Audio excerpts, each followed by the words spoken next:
Okay, we will start our today's class. So இன்னைக்கு session வந்து பார்த்தீங்கன்னா உங்களுக்கு நிறைய எக்ஸாம் ஃபேக்ட்ஸ் அதிகமாக இருக்கும், சரியா? ஸோ கம்மிங் டு திஸ் இந்த special facts and facts of medieval and modern India இன்னைக்கு தான் இதை நம்ம பார்க்க போகிறோம். நிறைய எழுதுகிற மாதிரி இருக்கும். ஆயக்கர் சிஸ்டம் அப்படின்னா என்னன்னு கேட்குறாங்க. ஆயக்கர் சிஸ்டம் அப்படின்னாலே விஜயநகர் பீரியட்ல வரக்கூடிய, during the period of Vijayanagar, okay, during the period of Vijayanagar,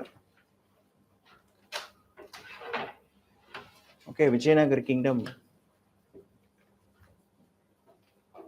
okay, the village administrative system, the village administrative system, the village administrative system, இதுதான் என்னன்னா ஆயக்கர் சிஸ்டம் அப்படின்னு பேர். Okay, so that is what they have given. So Ayakar system associated with the Vijayanagar kingdom. Okay, fine. Next, Baluta system. Baluta system அப்படின்றது similar to the Ayakar system. It was a prevalent in the Western India and Deccan. This is also a kind of revenue gathering. So Baluta system is also medieval India la Baluta system also, okay, it is a revenue arrangement அப்படின்னு நீங்க தெரிஞ்சு வச்சுக்கலாம். Okay, நான் சொல்றது முக்கியமானது மட்டும் எழுதுங்க. ஜட்ஜ்மானி சிஸ்டம்னா ஒன்றும் இல்லை, functional interdependence of castes. Okay, ஒரு ஊர்ல பெரிய மனுஷன் இருப்பாங்க, பெரிய ஆளுங்க இருப்பாங்க, அவங்க மட்டும் தனியா வாழ முடியாது, தனக்கு கீழே இருக்கிறவங்களுடைய உதவியும் தேவை. ஸோ இந்த மாதிரி functional interdependence of castes, functional interdependence of occupation, that is what we call it as judgmani system. Okay, so இதுவும் பார்த்தீங்கன்னா medieval இந்தியாவில் famous. It was characteristics of medieval India's rural economy, though with several regional variations. It was a system primarily oriented towards subsistence production and customary distribution of the produce rather than the production for the market. ஓகேவா? So மார்க்கெட்டுக்கு produce பண்ணுறதுக்கு பதில் ஒரு Royal family இருக்காங்கன்னா அவங்க தங்களுக்குன்னு produce பண்ணிப்பாங்க. Okay, தங்களுக்குன்னு கூட்டங்களை வச்சுப்பாங்க, தங்களுக்குன்னு ஆக்குபேஷன் பண்றவங்களும் வச்சுப்பாங்க. அவங்க தான் ஜட்ஜ்மானி சிஸ்டம். ஓகே, இது ரெவென்யூ சிஸ்டம்ஸ். இது இப்போ நம்ம படிக்கிறது எல்லாமே ரெவென்யூ சிஸ்டம்ஸ். இந்த வார்த்தை எங்க வந்தாலும் ரெவென்யூன்னு அசோசியேட் பண்ணிக்கணும். First is batai. பத்தாயும் மெடிவல் இந்தியாவில் வரக்கூடிய term batai. Okay, batai it is a revenue practice of medieval India. முக்கியமா டெல்லி சுல்தானட் பீரியட்ல இருக்கு. It is a ghalla bakhshi. It is also called as ghalla bakhshi. கல்லானா revenue அப்படின்னு வச்சுக்கோங்க. ஸோ கல்லா பக்ஷி system, batai ghalla bakhshi. Bhagdari system is also, bhagdars அப்படின்னா ஷேரர்ஸ் ஆர் பார்ட்னர்ஸ். ஓகேவா? It was a system under the bhagdars where collectively not individually responsible for the payment of the revenue to the government. ஒரு government இருக்கு, கவர்மெண்ட்டுக்கு revenue கொடுக்கறது okay இண்டிவிஜுவலா இல்லாம okay பார்ட்னர்ஸா இருக்கிறது. அந்த பார்ட்னர்ஸை தான் வந்து பாத்தீங்கன்னா பாக்தாரி அப்படின்னு சொல்லிட்டு சொல்றாங்க, பாக்தாரி. நெக்ஸ்ட் தஷாலா, இது அடிக்கடி வரும், அக்பர் பீரியட்ல படிச்சிருப்பீங்க. தஷாலா system, a revenue system in which the average produce of the different crops as well as the average price of the past 10 years was calculated. இந்த தஷாலா சிஸ்டத்துக்கு இன்னொரு பேர் என்ன, தோடர்மால் பந்தோபஸ்த் அப்படின்னு பேர். தோடர்மால்னு சொல்லக்கூடிய அக்பருடைய ரெவென்யூ மினிஸ்டர் என்ன பண்ணாரு, ஓகே 10 இயர்ஸ் எவ்வளோ ப்ரொடியூஸ், 10 இயர்ஸ் எந்த மாதிரியான, அதாவது 10 வருஷத்துல எந்த மாதிரி கிராப், எந்த கிளைமேட் வெதர் பேட்டர்ன்ல எந்த மாதிரியான ப்ரொடக்ஷனை கொடுக்குது, அதுக்கேற்ற மாதிரி ரெவென்யூ. தஷாலா சிஸ்டம் அதிகமாக ப்ரீவியஸ் இயர்ல வந்திருக்கு, தஷாலா. நெக்ஸ்ட் இஜாரா. இதை நீங்க இங்க வந்து தானா பண்டின்னு இருக்கு, இது பிரிட்டிஷ் பீரியட்ல இருக்கக்கூடிய ஒரு சிஸ்டம், பட் அது அந்த அளவுக்கு கேட்க மாட்டாங்க. நெக்ஸ்ட் என்னன்னா இஜாரா. இஜாரா சிஸ்டம் அப்படின்றது என்ன அப்படின்னா, இது நான் ஆல்ரெடி இது இது ப்ரிலிம்ஸ்லேயே கேட்டிருக்காங்க. Ijara system was also called as revenue farming. Ijara system revenue farming. முக்கியமா 17th 18th செஞ்சுரியில் இந்த இஜாரா சிஸ்டம் இருந்துச்சு. வாட் இஸ் இஜாரா அப்படின்னா என்ன? Look, government, okay, government or state, they will collect taxes, they will collect taxes from the people. people கிட்ட என்ன பண்ணுவாங்க, tax வரியை வாங்குவாங்க. ஓகே, people கிட்ட வரி வாங்குவாங்க. Okay, so the government, the people will pay the tax to the government. அப்போ government will appoint tax collectors. Government will appoint tax collectors. Government will appoint tax collectors. The tax collectors are responsible, okay, for collecting tax from the people. So this tax was used for, okay, many other social welfare schemes. Many social welfare schemes. இதுதான் என்ன அப்படின்னு பார்த்தீங்கன்னா ஒரிஜினலாக இதுதான் சிஸ்டமே. ஆனால் இங்கே என்ன ஆகுது, 17th 18th செஞ்சுரியில் இந்த கவர்மெண்ட் இருக்குன்னா கவர்மெண்ட் என்ன பண்ணுறாங்க, okay, they have given the authority to collect taxes to the private players, money lenders, brokers, bankers. So private players உள்ளார வராங்க. ஓகே, அப்போ பிரைவேட் பிளேயர்ஸ் உள்ளார வந்ததால என்ன ஆகுது, okay, what is happening. So when the private players is entering, okay, private player உள்ளால வந்ததால the government has given the authority for the private players to collect tax from the people. Okay, so this is what happened. Okay, அப்போ private players, when they got the authority, okay, they were all collecting more taxes from the people. Okay, in turn the private players are giving some sort of revenue to the government. கவர்மெண்ட்டுக்கு இப்போ 100 கோடி ரூபாய் கொடுத்துட்டு 500 கோடி ரூபாய் மக்கள் கிட்ட இருந்து கலெக்ட் பண்ணுற உரிமையை வாங்கிக்கிறாங்க. அப்போ ஆட்டோமேட்டிக்காக இதனால என்ன ஆகும், the peasants condition, impoverishment of the peasantry will lead to, okay, destabilization of economy. இதுக்கு பேர் தான் என்ன அப்படின்னா இஜாரா சிஸ்டம்னு பேர். இது ரொம்ப ஆல்ரெடி ப்ரீவியஸ் இயர்ல கேட்டிருக்காங்க. Ijar system was also called as revenue farming. Kankut அப்படின்னு ஒரு வார்த்தை வருது. Kankut also it's a tax. Kankut also a tax. Kankut அப்படின்னு போட்டு டாக்ஸ்ன்னு போட்டுக்கோங்க. மஹல்வாரி இது ரொம்ப முக்கியம், ஆல்ரெடி நம்ம படிச்சிருக்கோம். மஹல்னா village. Mahalwari is a revenue collection settlement in the northwest parts of India. Especially, it was introduced by Halt Mackenzie. Okay, இது யார் இன்ட்ரடியூஸ் பண்ணா, ஹால்ட் மெக்கன்சி. இது இன்ட்ரடியூஸ் பண்ணவருடைய டைம் பீரியட் என்ன அப்படின்னு பார்த்தீங்கன்னா 1830s. லார்ட் வில்லியம் பென்டிக் பீரியட்ல இன்ட்ரடியூஸ் பண்ணப்பட்டது. Introduced by Lord William Bentinck, sorry, introduced during the period of Lord William Bentinck, introduced by Holt Mackenzie. இது அதிகமாக இது ப்ரீவியஸ் இயர்ல நீங்க எதிர்பார்க்கலாம். Halt Mackenzie. Halt Mackenzie. Okay, so Mahalwari system.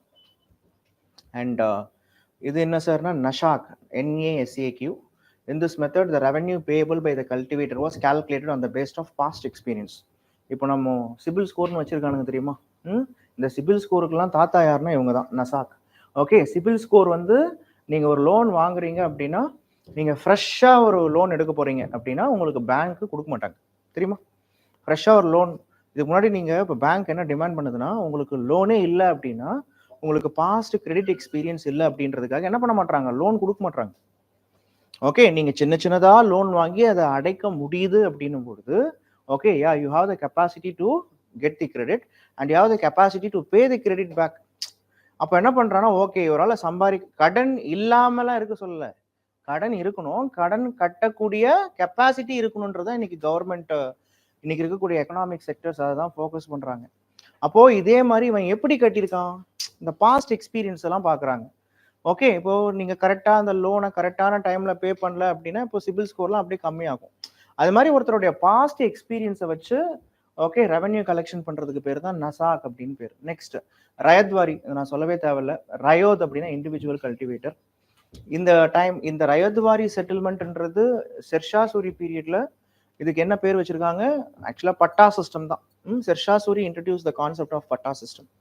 What is patta system? Patta system is nothing but a deed agreement where the agreement mat between the government and also the cultivator. So cultivator will be given affirmation or the authentication from the government that this cultivator possesses so and so land. He was staying here. Okay, இந்த கிராமத்துல இவருக்கு இன்னாருக்கு இவர் பிறந்திருக்கார், இங்க தான் வாழ்ந்திருக்கார். So இப்போ 5 acre நிலம் அவருக்கு இருந்தாலும் அந்த 5 ஏக்கர் நிலத்துல இருந்து ரெவென்யூ கொடுக்கணும். அதுதான் பட்டா. பட்டா முறைன்றது தான் பட்டா சிட்டான்னு சொல்லுவாங்க. இந்த மாதிரி patta system in modern time it was called ryotwari. whereas this ryotwari system was introduced by a guy called Thomas Munro. Okay, Thomas Munro அப்படின்னு பேர் அவருக்கு. தாமஸ் முன்ரோவுடைய ryotwari system. Thomas Munro. Ryotwari செட்டில்மெண்ட்டோடைய பயோனியர் யாரு? Thomas Munro. Okay, and Alexander Read, 2 பேர் இருக்காங்க, Thomas Munro and Alexander Read அப்படின்னு பேர். They introduced this ryotwari system. இது மெட்ராஸ் பிரசிடென்சியில தான் இன்ட்ரடியூஸ் பண்ணப்பட்டது. லேட்டர் பாம்பே பிரசிடென்சிலையும் இன்ட்ரடியூஸ் பண்ணாங்க. நெக்ஸ்ட் இது பாருங்க, இதுவும் ஜப்தி. இந்த ஜப்தி சிஸ்டத்துக்கு இன்னொரு பேரும் போட்டிருக்கேன், பந்தோபஸ்துன்னு பேரு. ஓகே, இதுவும் அக்பர் பீரியட்ல இருக்கக்கூடிய ஒரு ரெவென்யூ செட்டில்மெண்ட். ஓகே, அதாவது the system in which the assessment of the land revenue was made on the basis of the measurement of land with the help of tanab.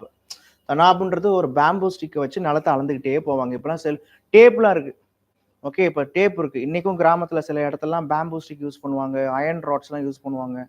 அதை வச்சு வந்து பார்த்தீங்கன்னா நிலத்தை அளப்பாங்க. அந்த மாதிரி நிலத்தை அளக்கக்கூடிய அது மாதிரி அயர்ன் ரிங்ஸ் இருக்கு. Also known as bandobast system. It was introduced by Akbar in his 15th regnal year. Okay, fine. Next எடுத்துக்கிட்டிங்கன்னா ரெவென்யூ அஃபீஷியல்ஸ். இந்த மாதிரி ரெவென்யூ அஃபீஷியல்ஸ் நேம்லாம் கேட்குறாங்க. அமில்னா யாரு, ஓகே, அமீர்னா யாரு, இப்படிலாம் கேட்குறான். இதெல்லாம் டெல்லி சுல்தானேட்ல வரக்கூடிய டேர்ம்ஸ். ஆக்சுவலாக Delhi sultanate and Mughals. Amil அப்படின்னா யாரு? Common name for a revenue collector during the medieval period and early British period. Amil is a revenue collector. Desai அப்படின்னா பிரின்சிபல் ஹெரிட்டரி. தேஸ்பாய் ஆர் தேஷ்முக், இந்த வார்த்தைகள்லாம் அதிகமாக நீங்க டெக்கன் ரீஜன்ல பார்க்கலாம். இன்னைக்கும் நிறைய மகாராஷ்டிரால இந்த தேஷ்முக் அப்படின்ற பட்டத்தை யூஸ் பண்ணுவாங்க.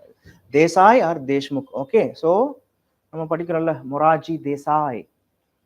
So Deshmukh or Desai, he was the principal hereditary revenue officer of a district. Maharashtra ரீஜன்லாம் டிஸ்ட்ரிக்ட் சர்க்கார் அப்படின்னு சொல்லிட்டு சொல்லுவாங்க, தாலுக்கா பராகனான்னு சொல்லுவாங்க. ஸோ சர்க்கார் அண்ட் பராகனா, சரியா? So fine. தேஷ்பாண்டே, இதுவும் டெக்கன் ரீஜன்ல யூஸ் பண்ற வார்த்தை. Hereditary accountant. Deshpande is accountant, Desai is a revenue officer. Next இந்த இஜார்தார் தான் கொஞ்ச நேரத்துக்கு முன்னாடி பார்த்தோம். Ijardar. Okay, ijardar revenue farmer of, okay, eastern India. Ijardar நம்ம இஜாரா சிஸ்டம்னு படிச்சோம்ல. இஜார்தார்னா ரெவென்யூவை பே பண்றவர். ஓகே, ரெவென்யூவை கலெக்ட் பண்றவர் இல்லை, ரெவென்யூவை பே பண்றவர். ஐ ஆம் அ ரெவென்யூ ஃபார்மர், அதான் ijardar. Which means I have to pay the revenue to the government. Ijardar. Iqtadar, இது டெல்லி சுல்தானேட் பீரியட்ல வரக்கூடிய வார்த்தை. Iqtadar, okay, also known as muqti. இது முக்கியமான வார்த்தை. Iqtadar was also called as muqti. Okay, next jagir. Okay, holder of jagir. ஜாகிர்னா லேண்ட், ஜாகிர்தார்னா holder of the land. Okay, நில பணக்கார், holder of the land, jagirdar. இந்த வார்த்தை அடிக்கடி பார்ப்பீங்க. So Kulkarni, village accountant.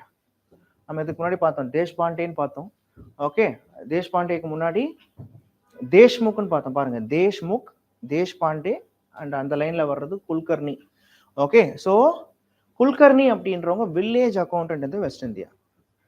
Okay, Kulkarni Mughals period, sorry Mughals என்ற மராத்தாஸ் பீரியட்ல இந்த வார்த்தை அடிக்கடி வரும். ஓகே, அண்ட் இந்த மால் குசாரி சிஸ்டமும் ஒரு தடவை டெஸ்ட்ல நான் ரிவிஷன் பண்ணியிருப்பேன். மால் குசாரி சிஸ்டம் மராத்தாஸ் உடைய பீரியட்ல, மராத்தாஸ் அண்ட் பிரிட்டிஷ் உடைய பீரியட்ல வரக்கூடிய land engagement right. Okay, mal guzar or mal guzari system. Okay, fine. And mamlatdar அப்படின்றது non hereditary revenue official in charge of a district or a sub district in west India and Deccan under Marathas. Mamlatdar, he was not the hereditary guy. ஹெரிடிட்டரினா என்ன?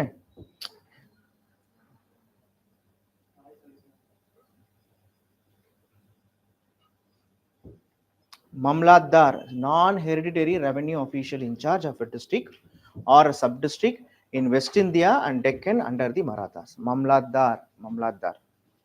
Okay, Mamlatdar. Mukaddam அப்படின்றது village headman in North India, also called as Kath. Mukaddam.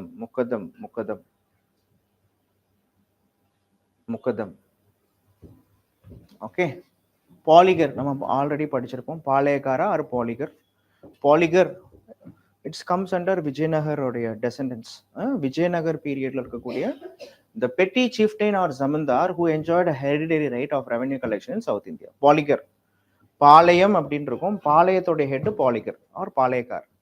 அதே மாதிரி Patel R பாட்டில் அப்படின்ற வார்த்தை வருது, village headman இன் west India. Okay, இந்த இதுலயே பாருங்க, பாலிகர், பட்டேல் ஆர் பாட்டில். இன்னொன்று patwari system, village accountant in north and central India. Who is the village accountant நம்ம பார்த்தோம் கொஞ்ச நேரத்துக்கு முன்னாடி, குல்கர்னின்னு பார்த்தோம். அதே மாதிரி நார்த் அண்ட் சென்ட்ரல் இந்தியாவில் பட்வாரி. தீரன் படத்தை பார்த்துருப்பீங்க, தீரன் மூவி பார்த்துருப்பீங்க. தீரன் மூவில அந்த பட்வாரின்னு ஒருத்தன் வருவான், விச் மீன்ஸ் அந்த அந்த டெக்காய்ட் டீமுக்கு வந்து சப்போர்ட் பண்ணக்கூடிய வில்லேஜ் அக்கௌண்டன்ட். ஓகே, பட்வாரின்னு பேர் ஆக்சுவலா. So he's the village accountant. Okay, thikadar, holder or a tika. This is a lease or sublease of land from a big zamindar in East India during the British. Okay, holder of a tika.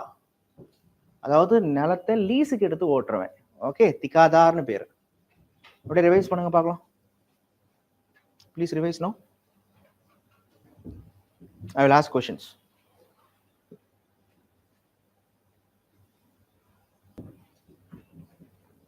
Okay, we will go for the next different types of taxes. Okay, இந்த இதுக்கு முன்னாடி பார்த்தது நம்ம revenue collections பத்தி. இப்போ taxes பத்தி. What is the taxes? What is here the taxes?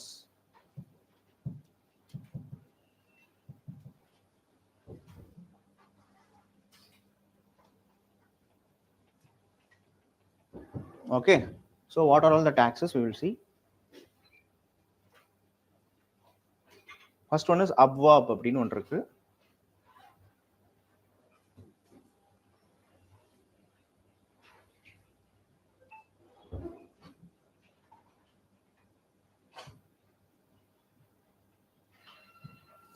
Okay, you see here, what are all the different types of taxes here?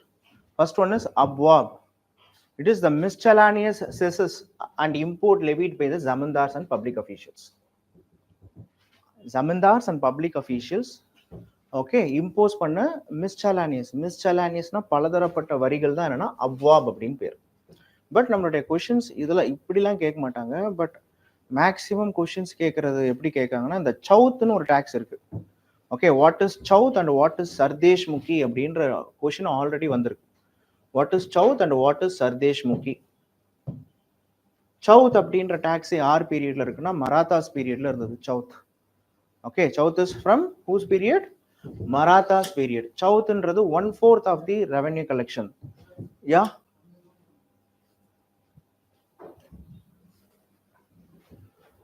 ஓகேவா? Okay. Okay, so Chauth அப்படின்னு நீங்க எடுத்துக்கிட்டீங்கன்னா, okay, it was the 1/4 of the land revenue of an undefined built land paid to the Marathas. So Chauth associated with the Marathas. Jizya பத்தி நம்ம already படிச்சிருக்கோம். ஜிசியா, garage, comes, இந்த வார்த்தைலாம் வருது பாருங்க. இது எல்லாமே இஸ்லாமிக் பீரியட்ல வந்த tax. Jizya, a tax on non-Muslim. Kharaj, a land revenue in the Muslim ruled states of medieval India. கும்ஸ் அப்படின்றது என்ன அப்படின்னு பார்த்தீங்கன்னா, அலாவுதீன் கல்ஜி பீரியட்ல சண்டை போட்டா, ஒரு வார்ல சண்டை போட்டா வார் டைம் சண்டை போட்டுட்டு கலெக்ட் பண்ணக்கூடிய வார் லூட்டி அண்ட் பூட்டி, இதுதான் என்ன அப்படின்னு பார்த்தீங்கன்னா khums. So kharaj, khums. Okay, kharaj and also khums. And இது இருக்கு சர்தேஷ் முக்கி. ரெண்டு டாக்ஸ் சொல்லுவோம், ஒன்று சவுத், இன்னொன்று சர்தேஷ் முக்கி. சர்தேஷ் முக்கி டாக்ஸ் அப்படின்றது 35% ஆஃப் தி டாக்ஸ். சவுத்ன்றது 25% ஆஃப் தி டாக்ஸ். அதாவது 1/4 நீங்க படிச்சிருப்பீங்க. South taxes collected by Marathas. Sardesh Mukhi also collected by the Marathas, but the tax difference இருக்கு.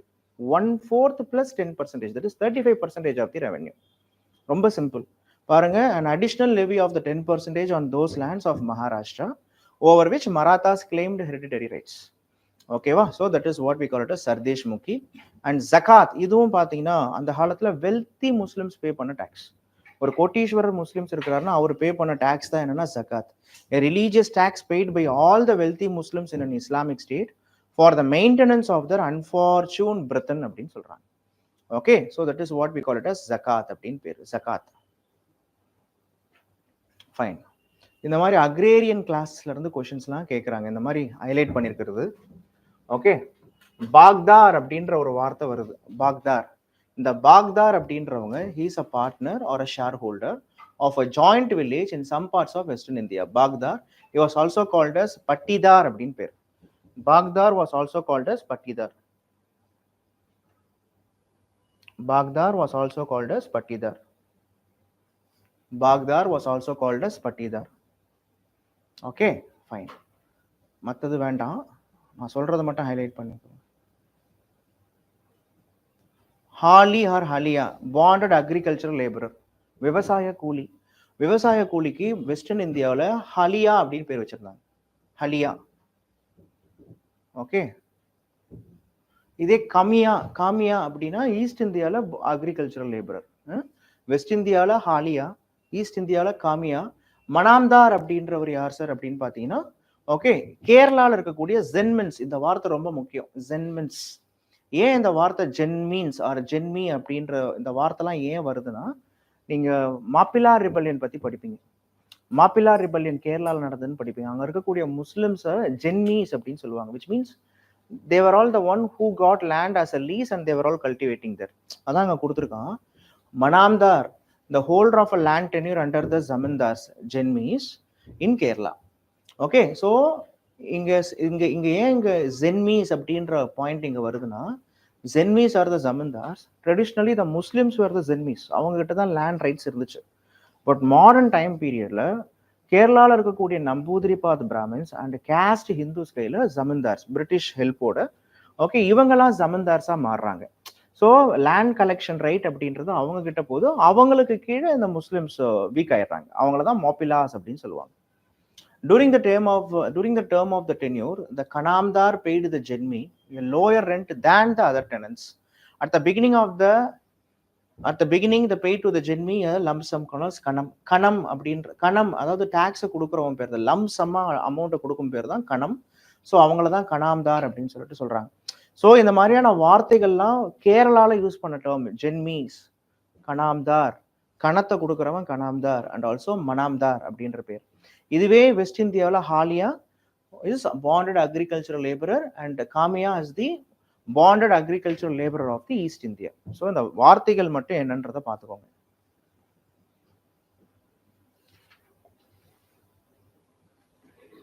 இது ஆல்ரெடி கேட்ட prelims question. Cartaz system associated with Portuguese. Portuguese periodல Portuguese issued a tax called Cartaz, a system in which every Indian ship sailing to the destination not reserved by the Portuguese for their own trade had to buy a pass called Cartaz from the Portuguese.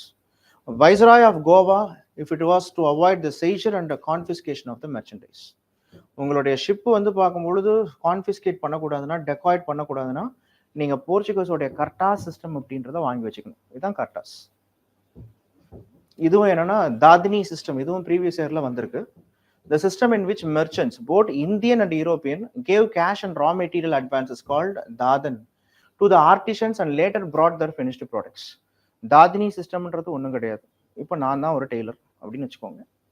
பிரிட்டிஷோ இல்லைனா Indian மெர்ச்சன்ஸோ என்கிட்ட ஒரு advance கொடுக்குறாங்க. Sir எனக்கு அந்த shirt வந்து அடுத்த வாரத்தில் முடிச்சு கொடுத்துருங்க. ஷர்ட்டோடைய ரேட் 500 ரூபானா என்கிட்ட 100 ரூபா கொடுத்துட்றாங்க. ஷர்ட்டை முடிச்ச உடனே ஒரு பல்க் ஆர்டர் கொடுக்குறாங்க. 500 ரூபா கணக்கு வச்சுட்டு ஒரு 1000 ஷர்ட் ஆர்டர் கொடுக்குறாங்க. நான் திருப்பி கொடுத்துட்டும் பொழுது ஓகே என்னுடைய கான்ட்ராக்டும் முடியுது. ஸோ நான் யாரு அப்படி அந்த அட்வான்ஸ் ரா மெட்டீரியல் பேர் தான் தாதன்னு பேரு. So it includes the merchants where both Indians and Europeans. So this system was called dadni system. இது 18th சென்ச்சுரியில் பெங்காலில் ரொம்ப ஃபேமஸ். Okay fine. அதுக்கப்புறம் பார்த்தீங்கன்னா ஹுண்டி அப்படின்னு ஒரு வார்த்தை வருது. இன்னைக்கு நம்ம கோவிலில் உண்டியல் அப்படின்னு நம்ம பார்க்குறோம்ல, இந்த ஹுண்டி அப்படின்றது it is for transactions. And indigenous bill of exchange இந்த Mughal India, not only Mughal India, medieval இந்தியானே சொல்லலாம். Okay, it is a promised payment after a specified period. Okay, so hundis increasingly became the standard form of payment and the major commercial transactions in the 18th century. So in hundi அப்படின்றதுக்கு it's a exchange அப்படின்றது தெரிஞ்சுக்கோங்க. Next, bania, banker, commercial classes.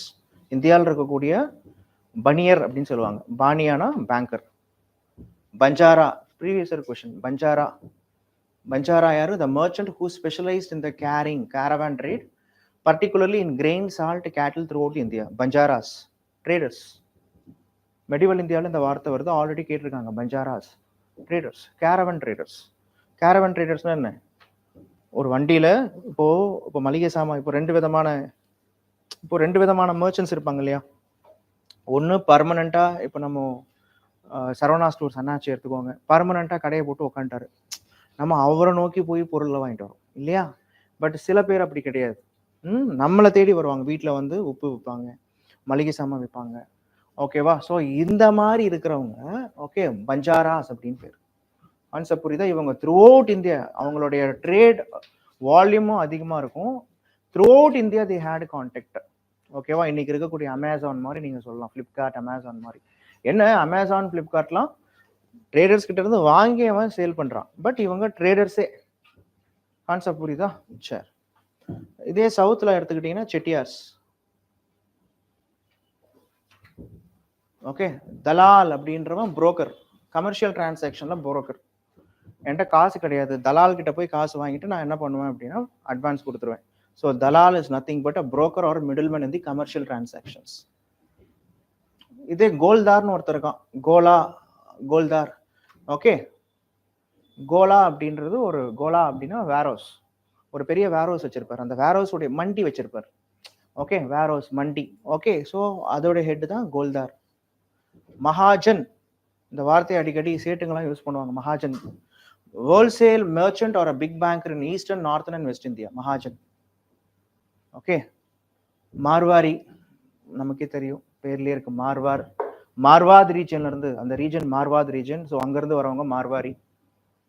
Okay, east இந்தியாவில் இதே வந்து பார்த்தீங்கன்னா பைக்கார்னு வாங்க. The merchant agent concerned with buying goods from the artisans in East India, paikar. And இதே மாதிரி சேட்டு நம்ம சொல்லுவோம், comes from the word Seth. A Seth is a banker and a money lender in East, West and North India. இந்த ப்ளூல போட்டிருக்கிறது எல்லாமே important. Saudagar அப்படின்னா big merchant involved in long distance trade in East India, சௌதாகார்.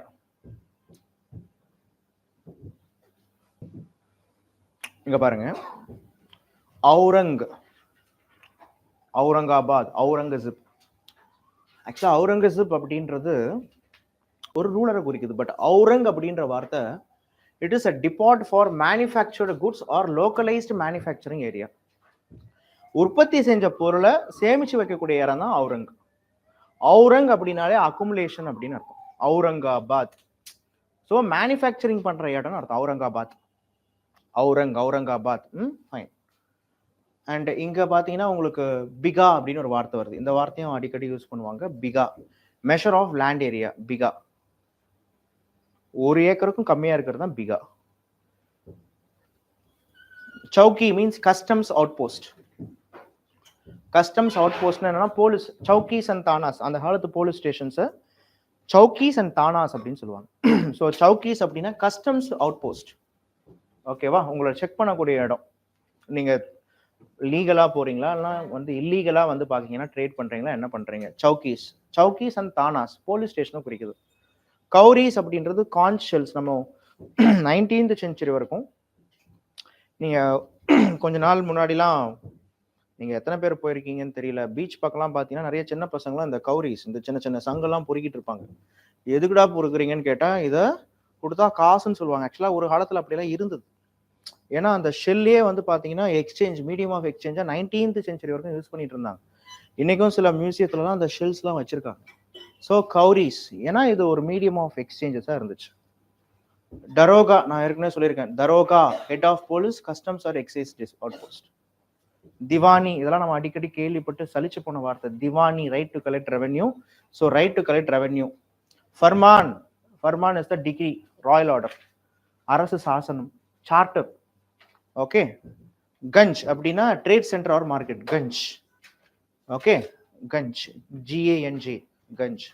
Hustle அப்படின்றது இது பாருங்க, hustle high Shroff அப்படின்னு பேர். ஹசில்னா என்னன்னா land revenue actually collected or realised from an estate. Hasil i sharab அப்படின்ற வார்த்தை ஃபெரோஷா துக்ளக் பீரியட்ல யூஸ் பண்றாங்க. ஸோ ஹசில் அப்படின்னாலே இட்ஸ் அ லேண்ட் ரெவென்யூ.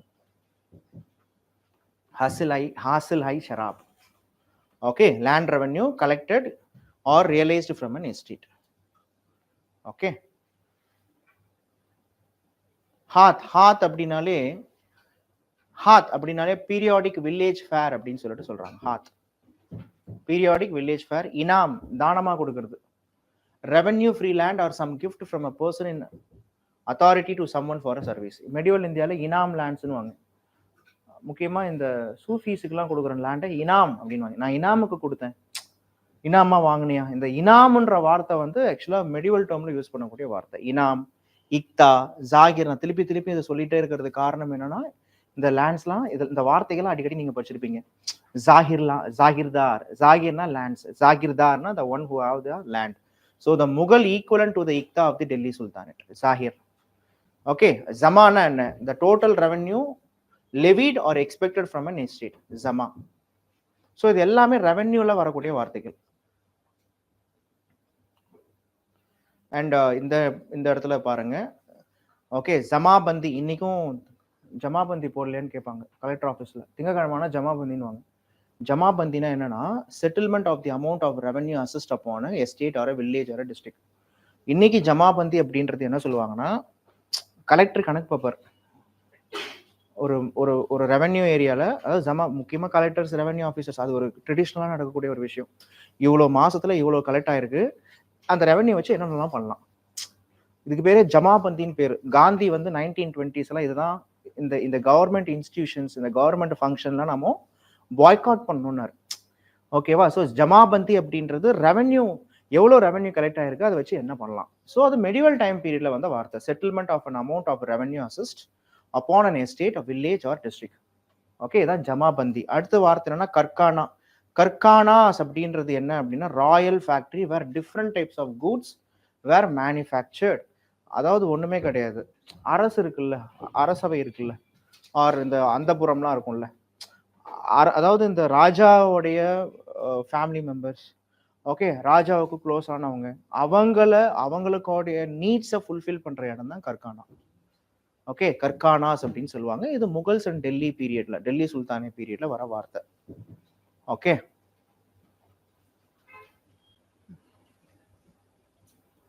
மண்டி, இதை நீங்க பார்த்துருப்பீங்க.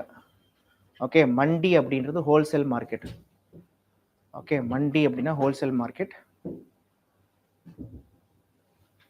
கோல்டு காயினுக்கு மெடிவல் டைம் பீரியட்ல ரெண்டு வார்த்தை யூஸ் பண்றாங்க. ஒன்று தினாரா, தினாராக்கு அப்புறமா மோகூர் அப்படின்றது. ஓகே, இது ஏதோ மில்கின்றதால ஏதோ பிஸ்கெட்லாம் நினைக்காதீங்க. ஓகே, இங்க மில்கி அப்படின்றது proprietorship or ownership, especially in land. Okay,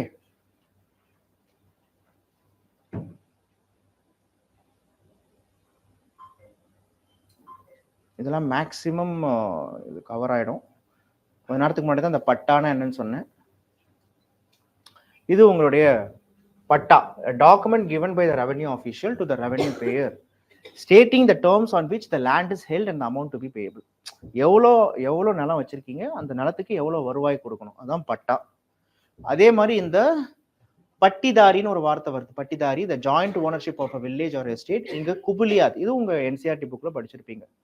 குபுலியாத் R குபுலியாத், document in which the revenue payment, document in which the revenue payer, நான் தான் revenue payer, I will accept a document, the terms and conditions laid down by the government. So ஒரு government உடைய terms and conditions நான் accept பண்ணிக்கிறேன். அந்த டீடுக்கு பேர் தான் குபுலியாத் அப்படின்னு பேர். தக்காவி, இதுவும் அடிக்கடி படிச்சிருப்போம். தக்காவினா அக்ரிகல்ச்சரல் லோன்ஸ். தீன் கத்தியா, இது மாடர்ன் இந்தியாவில் வருது இல்லையா? ஸோ தீன் கத்தியா சிஸ்டம், தீன் கத்தியா, ஓகே, அது பேர் தான் தீன் கத்தியா. இது எஸ்பெஷலி இந்த தீன் கத்தியான்ற வார்த்தை நீங்க மாடர்ன் இந்தியாவில் பார்த்துருப்பீங்க. A system in which the European indigo planters holding, okay, tikadar leases from the big local zamindars in eastern India. ஆக்சுவலா வந்து தீன் கத்தியா சிஸ்டம்ன்றது ஒரு ரெவென்யூ சிஸ்டம், ஞாபகம் வச்சுக்கோங்க, associated with indigo production in East India. ரொம்ப டீப்பாலாம் போக தேவையில்ல. ஸோ தீன் கத்தியானா என்ன? It's a kind of revenue settlement, அவ்வளோதான். ரொம்ப டீப்பாலாம் போக தேவையில்ல, புரியாது. வாட்டன் ஜாகிர்தார்ஸ், ஹெரிடி, வாட்டன் அப்படின்றது ஹெரிடிட்டரி லேண்ட்ஸ். வாட்டன் ஜாகிர்தார் அப்படின்னா ஹெரிடிட்டரி லேண்ட் வச்சிருக்கக்கூடிய ஜமீன்தார். வாட்டன் மீன்ஸ் ஹெரிடிட்டரி லேண்ட்ஸ்.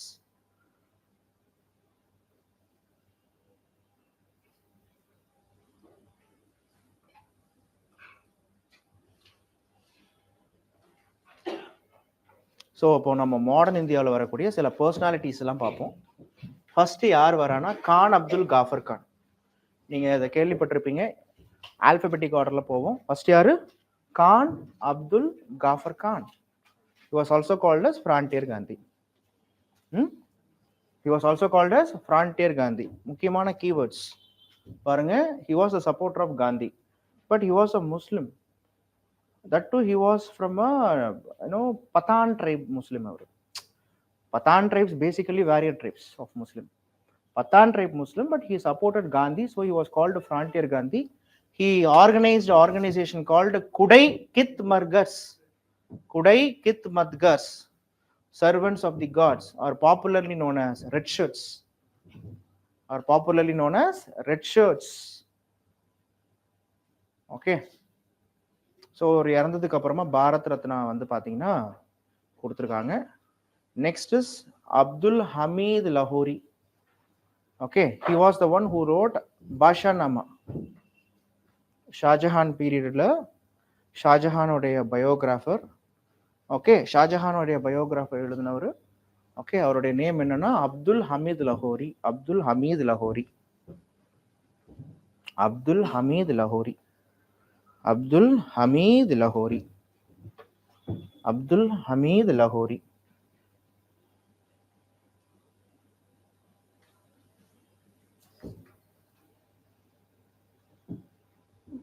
அண்ட் இவர் யார் சார் அப்படின்னா Abdullah, the elder of the two Sayyid brothers. Sayyid பிரதர்ஸ்னு கேள்விப்பட்டிருப்பீங்க.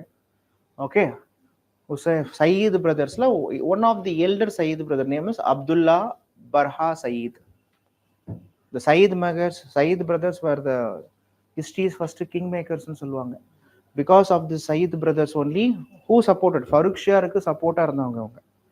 Okay, Sayyid brothers, like how Zulfikar Khan supported Jahandar Shah, likewise Sayyid brothers supported Farooq Shah. But these Sayyid brothers, one of the Sayyid brother, இவர் பேர் என்ன Abdullah, he was not loyal to the salt. இவர் துரோகம் பண்ணிட்டார். யாருக்கு? ஃபருக் ஷாருக்கே துரோகம் பண்ணிட்டார். So அதில் வர சயீத் பிரதர்ஸ்ல வர one of the guy called Abdullah Barha Sayyid. And next வரவர் தான் அப்துல் ரஹீம் கானை Khana. He was the son of Bairam Khan. Okay, and later he was the military commander of Akbar and contributed to the literature by his translation of Babur memoirs. அதாவது பாபர் நாமாவை Persian லாங்குவேஜுக்கு translate பண்ணவர் அப்துல் ரஹீம் கானை கண்ணா. இதே பெர்ஷியன்ல இருந்து இங்கிலீஷுக்கு டிரான்ஸ்லேட் பண்ணது மேடம் பீப்ரிட்ஜ். ஓகே, சரி. அப்போ நமக்கு தெரியுது Baburnama originally it was written by Babur.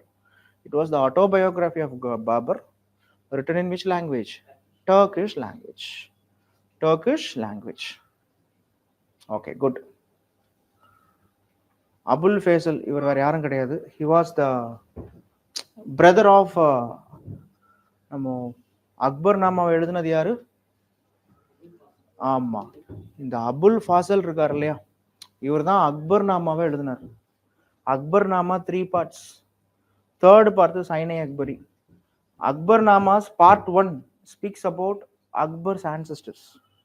Part 2 speaks about how Akbar came to the throne. Part 3 speaks about the administration and also the capability of Akbar. Okay, அதுதான் என்னன்னா உங்களுக்கு அக்பர் நாமான்னு சொல்றாங்க. அக்பர் நாமா அது எழுதுனது அபுல் ஃபேசல். Okay, fine. இவருடைய தம்பி தான் ஃபைசி அபுல்னு பேரு. He was a mathematician. Fine. Adham Khan பத்தி தெரியும், சன் ஆஃப் மகம் Anga who was killed by Akbar. Okay, இவர் பத்திலாம் ரொம்ப அதிகமாலாம் படிக்க தேவையில்ல. அப்சல் கான் அப்படின்றவன் விஜயபூர் சுல்தானுடைய ஜென்ரலா இருந்தான். பின்னாடி சத்ரபதி சிவாஜியால கொல்லப்பட்டான். பாக் நக் அப்படின்வாங்க, டைகர் கிளாஸ். சிவாஜியோடைய டைகர் கிளாஸால கொல்லப்பட்டவர் தான் யாருன்னா இந்த அப்சல் கான் அப்படின்னு பேர். அப்சல் கான். அப்சல் கான். நெக்ஸ்ட் அகா கான், நீங்க கேள்விப்பட்டிருப்பீங்க. அகா கான் பேலஸ்ன்னு கூட ஒன்று இருக்கு. The title of the religious head of the Bohra Ismailian community of the Muslims in India. It was the first conferred on Hassan Ali Shah, who claimed descendants from the prophet through his daughter. Okay, Aga Khan palace அப்படின்னு ஒன்று இருக்கு. அது எங்க இருக்கு? ஏன் historically அது important சொல்லுங்க பார்க்கலாம். Any idea? Aga Khan palace, any idea? Gandhiji. Okay, Aga Khan பேலஸ்ல தான் வந்து காந்திஜி குவிட் இந்தியா மூமெண்ட் அப்போ அரெஸ்ட் பண்ணி அங்கதான் வச்சிருந்தாங்க. அகா கான் பேலஸ் அப்படின்றது அங்க காந்தி இருக்கும்போது தான் Gandhi and his wife Kasturibai Gandhi both got house arrested. அவங்க இறந்ததும் பார்த்தீங்கன்னா அகா கான் பேலஸ்ல தான். So Aga Khan palace historically remembered for Gandhi got house arrested in quit India movement. Ahalya Bai, இவங்க வந்து ஒரு மிகப்பெரிய ஒரு female warrior from Marathwada clan. Okay, so widowed daughter-in-law of Malhar Rao Holkar of Indore. Okay, who ruled the state between 1764 to 1795. Famous for her construction of the temples and public works like Annapurna and Vishnu temples at Banaras and Gaya respectively, and the Grand Trunk Road from Calcutta to Banaras. So Banaras to Calcutta grand trunk road அப்படின்றத help பண்ணது யாருன்னா அஹல்யா பாய். அவங்கள அஹல்யா பாய் ஹோல்கர்னு சொல்லுவாங்க. Her husband name is okay the widowed daughter in law, sorry not husband name, the widowed daughter in law of Malhar Rao Holkar of Indore. So அவங்க பேரு அஹல்யா பாய் ஹோல்கர் அப்படின்னு தான் சொல்லுவாங்க.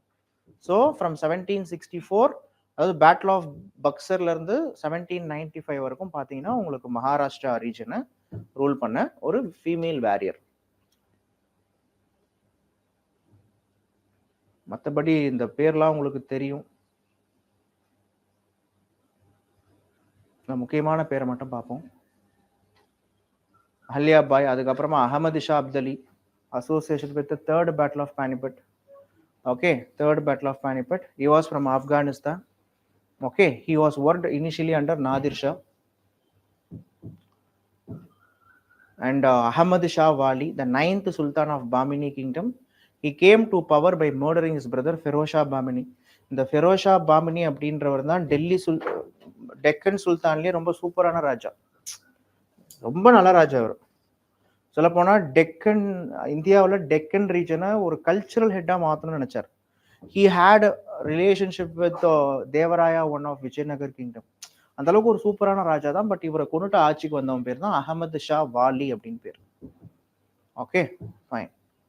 And Ahmad Shah, the greatest ruler of the sultanate of Gujarat, he founded the city of Ahmedabad. So Ahmedabad, on whose memory Ahmedabad was constructed, means it was on the memory of Ahmad Shah. Okay, Ahmad Shah of Gujarat. His time period is 15th century. Ahmad Shah of Gujarat, on his memory, Ahmedabad was constructed. Ahmedabad. நம்ம இந்த street பக்கத்துல பாத்தீங்கன்னா இங்க ஹைதராபாதி பிரியாணின்னு ஒரு கடை இருந்துச்சு. கடை ஓடல, சரியா ஓடல. இப்போ காலையில பார்த்தா பாக்கியநகர் பிரியாணின்னு போட்டு வச்சிருக்கான்.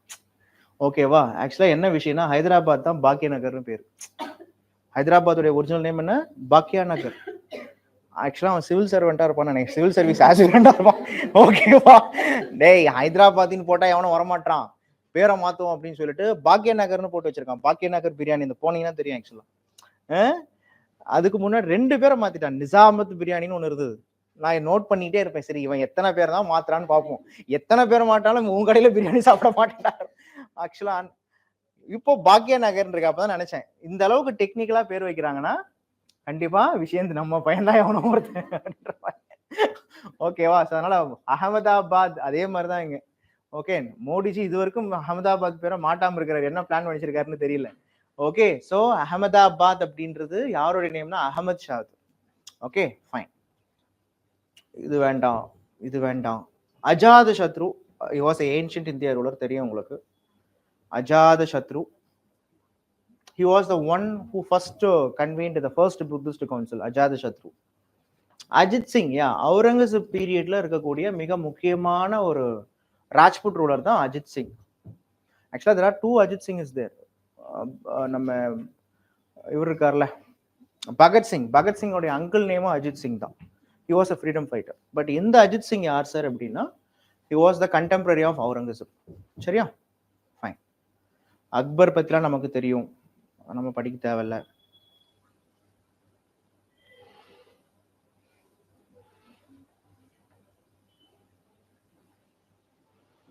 Al-Biruni.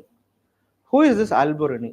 This Al-Biruni, his presence in India associates with the advent of Muhammad Ghazni. This Al-Biruni, okay, he was the one who gave a clear record of India. Okay, India பத்தி ஒரு தெளிவான clear record கொடுத்திருப்பாரு. Okay, Alberuni. Okay, Alberuni எழுதின ஃபேமஸான work என்ன அப்படின்னா தாரிக் ஐ Hind R கிதாப் ஐ ஹிந்த் அப்படின்னு சொல்றாங்க. ஸோ தாரிக் ஐ ஹிந்த் ஆர் கிதாப் ஐ Hind. Al-Biruni means master. Being a great scholar himself, he learned Sanskrit and made a thorough study of Indian sciences and philosophy. This famous work, Tariq-i-Hind or Kitab-i-Hind, it is truly scientific treatise and gives us an accurate account of India on the eve of Turkish conquest of India. So, Muhammad Ghazni odia court poet ஆக இருந்தாரு. So, he is famous. And Al-Hajjaj அப்படின்றவர், he was the Arab. இவர் வேண்டாம், இவரை பத்தி தேவையில்லை. But நமக்கு இந்த கை தெரியணும். Al-Masudi, He was the Arab visitor to the Pratihara kingdom. Okay, 10th century la Gujara Pratihara kingdom வந்து விசிட் பண்ண அராப் விசிட்டர் யாருன்னா அல் மசூடி அப்படின்னு பேர். Okay fine.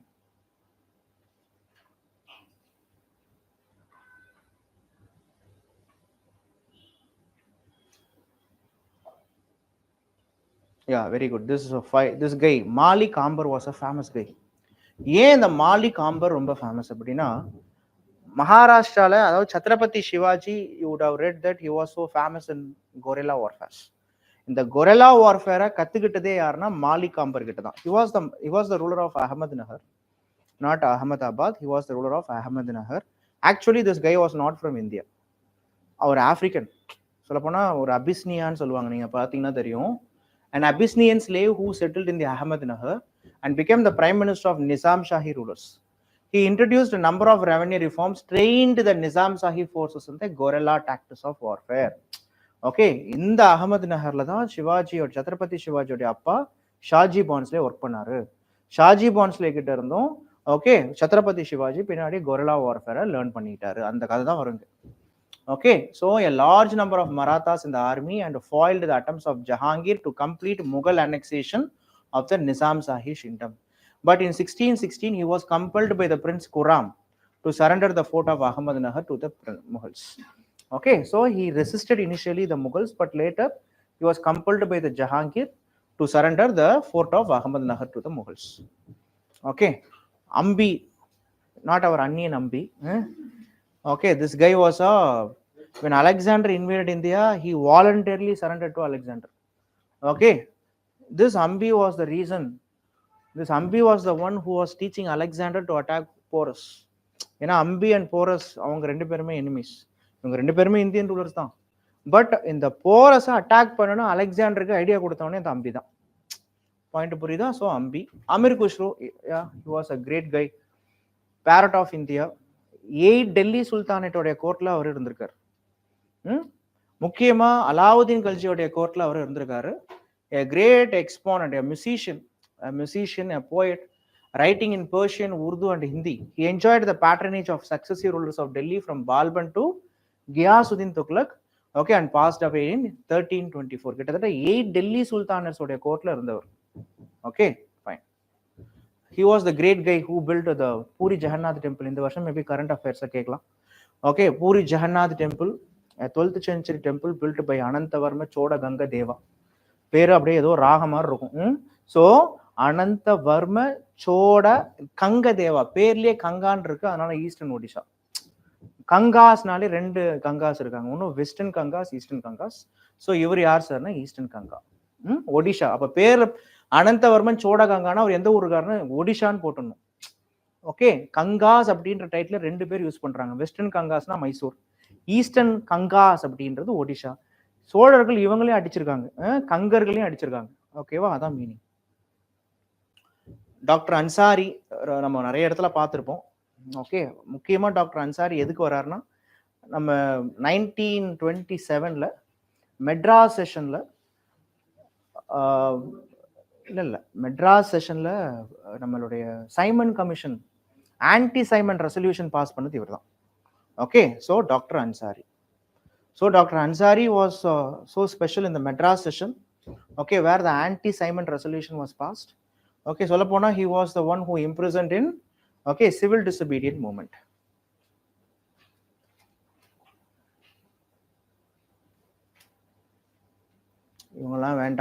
Antiochus I, in the Vartha may be important. Antiochus I, son of Seleucus Nicator, he was the king of Syria and sent Dymachus as his ambassador to the court of Bindusara. So Antiochus I, son of Seleucus Nicator, he was the king of Syria and sent his ambassador Dymachus to the court of Bindusara. இவர்கிட்ட தான் பிந்துசாரா 3 விஷயத்தை கேட்பாரு. எனக்கு வந்து wine வேணும், எனக்கு வந்து dried fix வேணும், எனக்கு வந்து ஒரு சோஃபிஸ்ட் அனுப்புங்கன்னு 3 விஷயத்தை கேட்கறாரு.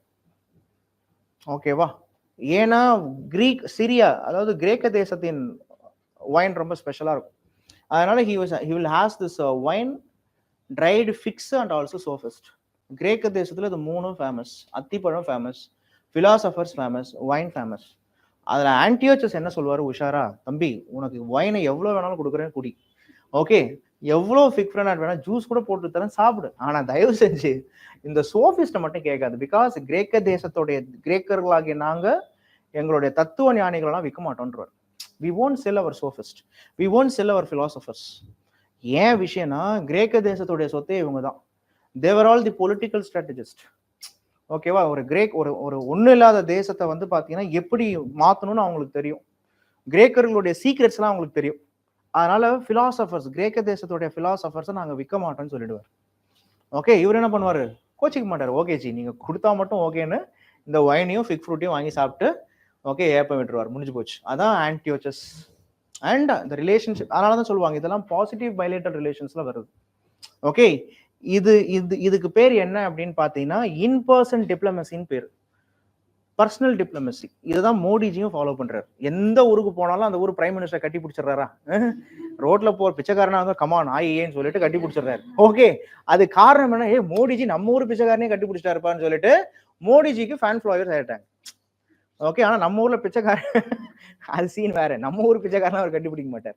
ஓகே, இதுக்கு பேரு in person diplomacy or that is personal டிப்ளமசின்னு பேர். இந்த மாதிரி பர்சனல் டிப்ளமசியில அதிகமா ட்ரஸ்ட் பில்ட் பண்ணுவாங்க. ஸோ இது ஒரு விதமான diplomacy. Okay fine. Antiochus II, the Greek king of Syria, who is referred in the major rock edicts 13 of Ashoka as Antiocho. இந்த மாதிரி கூட கேட்கலாம். ஆன்டியோகோ அப்படின்னு அசோகா யாரை மென்ஷன் பண்றாரு, அவருடைய 13th ராக் எடிக்ஸ்ல. அது ஏன் 13 கொடுத்துருக்கான் அப்படின்னா, சொல்ல போனா அசோகாவுடைய 13th ராக் எடிக்ட் அப்படின்றது கலிங்கா வாரை பத்தி பேசுது. அண்ட் 13th ராக் எடிக்ட்ல அசோகா யார் யார் கூடலாம் ஃப்ரெண்ட்ஷிப்பா இருந்தாருன்றதை பத்தியும் பேசுது. சரியா? So Antiochus II. ஓகே, ஆன்டியோகோ.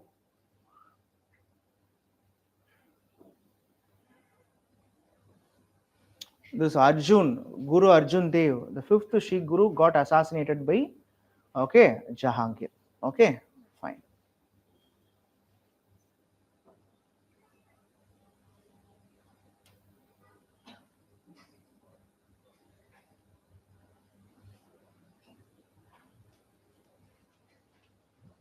இந்த வார்த்தை அடிக்கடி வரும். அசாங்கா அப்படின்னு ஒரு அசாங்கான்னு ஒருத்தர் இருக்காரு. அசாங்கா is a prominent Buddhist scholar, saint, okay, belonged to the 4th century common era, and he was the brother of Vasubandhu. நம்ம நேத்தே படிச்சிருக்கோம். அதாவது வாசுபந்துன்னு ஒருத்தர் இருப்பார், வாசுமித்ரா or வாசுபந்து, அவருடைய பிரதர்.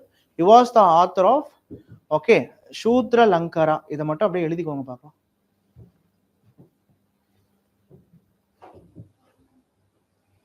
இந்த 3 பேர் ரொம்ப important. அசாங்கா, அஸ்வகோஷா.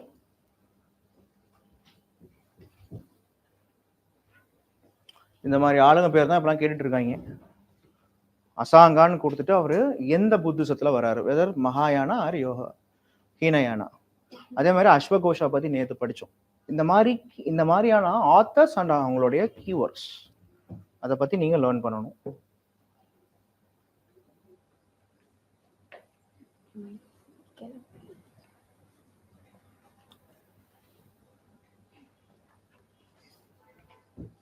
Asanga, a prominent Buddhist scholar, saint, and he belonged to the 4th century AD, and he was the brother of Vasubandhu. அவர் எழுதின புக் பேரு சூத்ர லங்கரா. So the Shudra Lankara comes under Yogacara school of Mahayanism. பொதுவாகவே மகாயானா புத்திசத்துக்கு 2, ஹீனயானா மகாயானா புத்திசத்தை 2ஆ பிரிப்பாங்க. Okay, ஒன்று யோகச்சாரம்னு ஒன்று பிரிப்பாங்க, யோகச்சாரா. இன்னொன்று மத்தியமிகா. நேத்தான் நம்ம படித்தோம் மத்தியமிகா ஸ்கூல், யோகச்சாரா ஸ்கூல். அந்த யோகச்சாரான்னு ஒன்று இருக்குல்ல, அந்த யோகச்சாரா ஸ்கூல்ல அதை பற்றி எழுதின ஒரு புக்கு தான் என்னன்னா சூத்ர லங்கரான்னு பேரு. அதனால தான் இங்கே கொடுத்துருக்கோம், the earliest text of the Yogachara school of Mahayanism and the Yogachara Bhumi Shastra. இதை எழுதினது அசாங்கா அப்படின்னு ஒருத்தர். Okay fine. And Ashwagosha also belongs to the period of Kanishka. Ashwagosha எழுதுனது தான் புத்த சரித்திரம். ஓகே, who wrote புத்த சரித்திரம்? Ashwagosha. ஓகே, ஸோ புத்த சரித்திரம் அப்படின்னு பேரு. Okay, and also Rashtrapala and Sariputra Prakasha. These are all the dramas. இது உங்களுக்கு தெரியும், புத்த சரித்ரா and Rashtrapala and Sariputra Prakasha. இந்த மாதிரி ஆத்தர்ஸ் நேம் வந்தா மட்டும் கொஞ்சம் நல்லா நோட் பண்ணிக்கோங்க. Okay fine.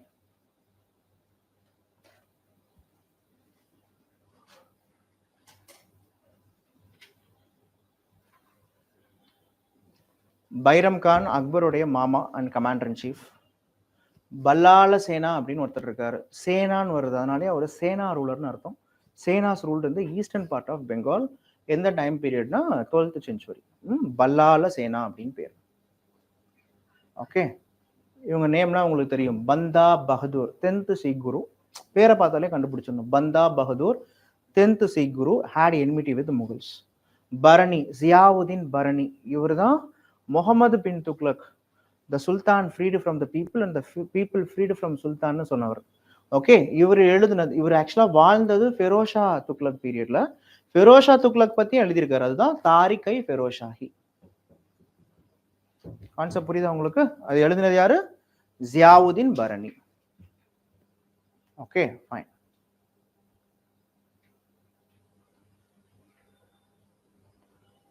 இந்த பித்தூன் ஜேஇடின்னு இருக்குல்ல, இவருடைய பேர்ல ஆரம்பிக்கப்பட்டது தான் பித்தூன் ஸ்கூல். இந்த பித்தூன் ஸ்கூல் பிரசிடென்ட் இவர் தான். பித்தூன் ஸ்கூல் 1849ல பெங்கால் கல்கத்தால ஆரம்பிச்ச ஒரு கேர்ள்ஸ் ஸ்கூல். ஃபவுண்டர் இவர் தான். பட் அதோடைய செக்ரட்டரி யாரு? ஈஸ்வர சந்திர வித்யாசாகர். சரியா?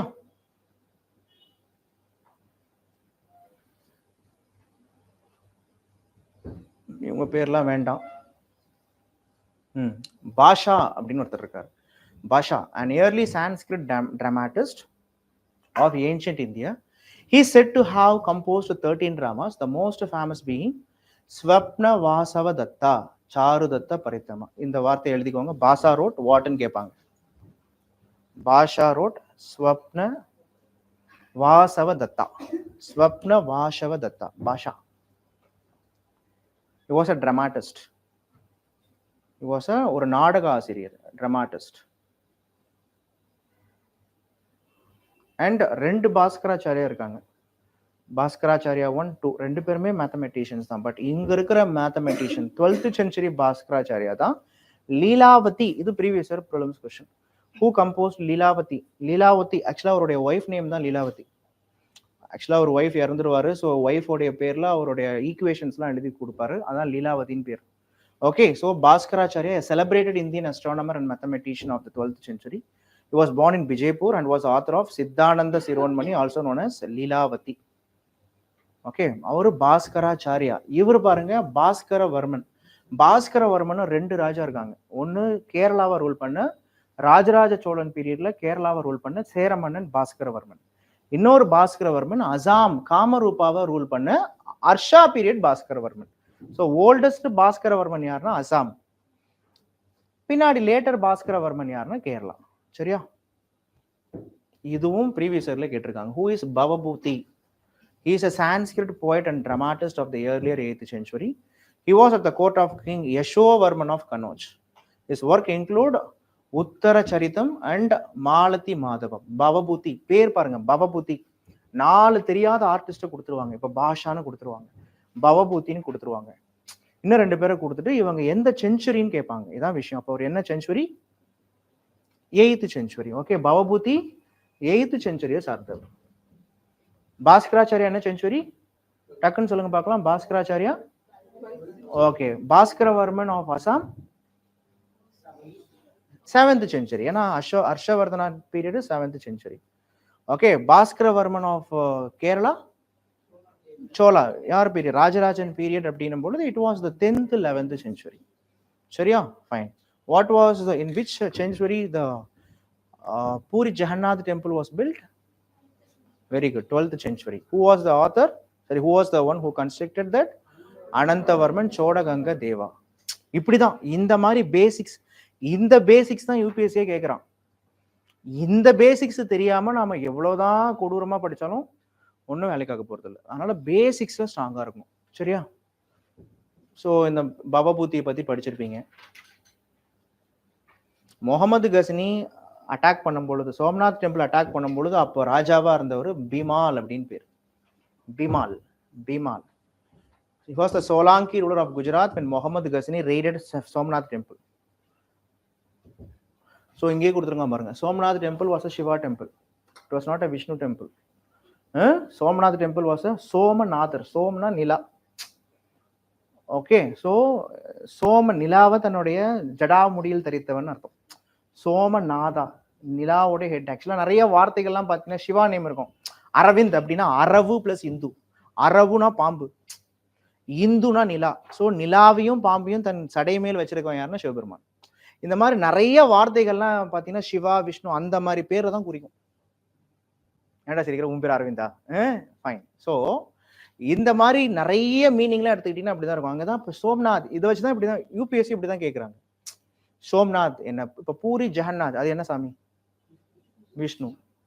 எஸ்பெஷலி விஷ்ணுலயே கிருஷ்ணா. அது ஆக்சுவலா விஷ்ணு சொல்லிட்டு திருப்பதி பெருமாள் நாராயணசாமின்னு கொடுத்தா அது ஆக்சுவலா கிருஷ்ணா. இப்போ கிருஷ்ணா, பல்ராமா அண்ட் ஆல்சோ கிருஷ்ணாவுடைய சிஸ்டர் ஓகே சுபத்ரா, இங்க தான் பிரின்சிபல் டெய்டிஸ். பாயிண்ட் புரியுதா? அதனால பேர்ல வந்து பாத்தீங்கன்னா இப்போ இன்னும் நிறைய ரீஜனல் நேம்ஸ்லாம் இருக்கு. ஆக்சுவலா கான்செப்ட் புரியுதா? அந்த மாதிரி பேசிக்ஸை தெரிஞ்சுக்கோங்க. ஸோ பீமா டூ, இவனும் Solanki ruler of Gujarat who was the first Indian to defeat Muhammad of Ghori. கோரியை டிஃபீட் பண்ணவன் இவன் பீமா டூ. பட் பீமால் அப்படின்றவன் he has faced the defeat of he has அவருடைய பீரியட்ல தான் பாத்தீங்கன்னா Gujarat Somnath temple was raided.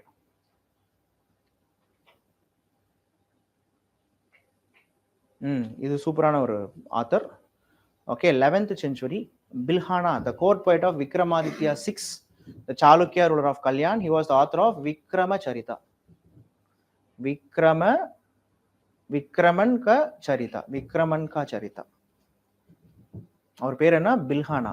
கல்ஹானா வேற, அவரு காஷ்மீர்காரர். மைண்ட் புரியுதா உங்களுக்கு? பில்ஹானா வேற, கல்ஹானா வேற. இந்த பில்ஹானா அப்படின்றவர் the court poet of Vikramaditya VI, the Chalukya ruler of Kalyan. Kalyan எங்க இருக்கு?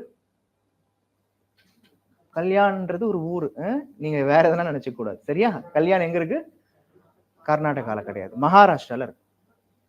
Okay fine. கல்யாணி சாளுக்கியர்கள்னு பேர் ஆக்சுவலா. ஓகே, கல்யாண் அப்படின்றது மகாராஷ்டிரால இருக்கு. அங்க இருக்கக்கூடிய அந்த விக்ரமாதித்யா VI உடைய ஓகே கோர்ட் போயிட் தான் பில்ஹானா. சரி, நீங்க பீர்பால் கேள்விப்பட்டிருப்பீங்க.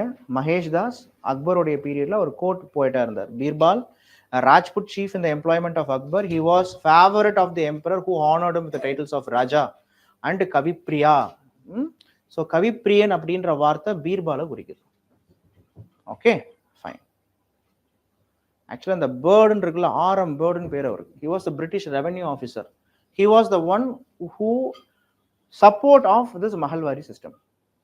ஓகே, ஆரம் பேர்டு அப்படின்னு பேர்.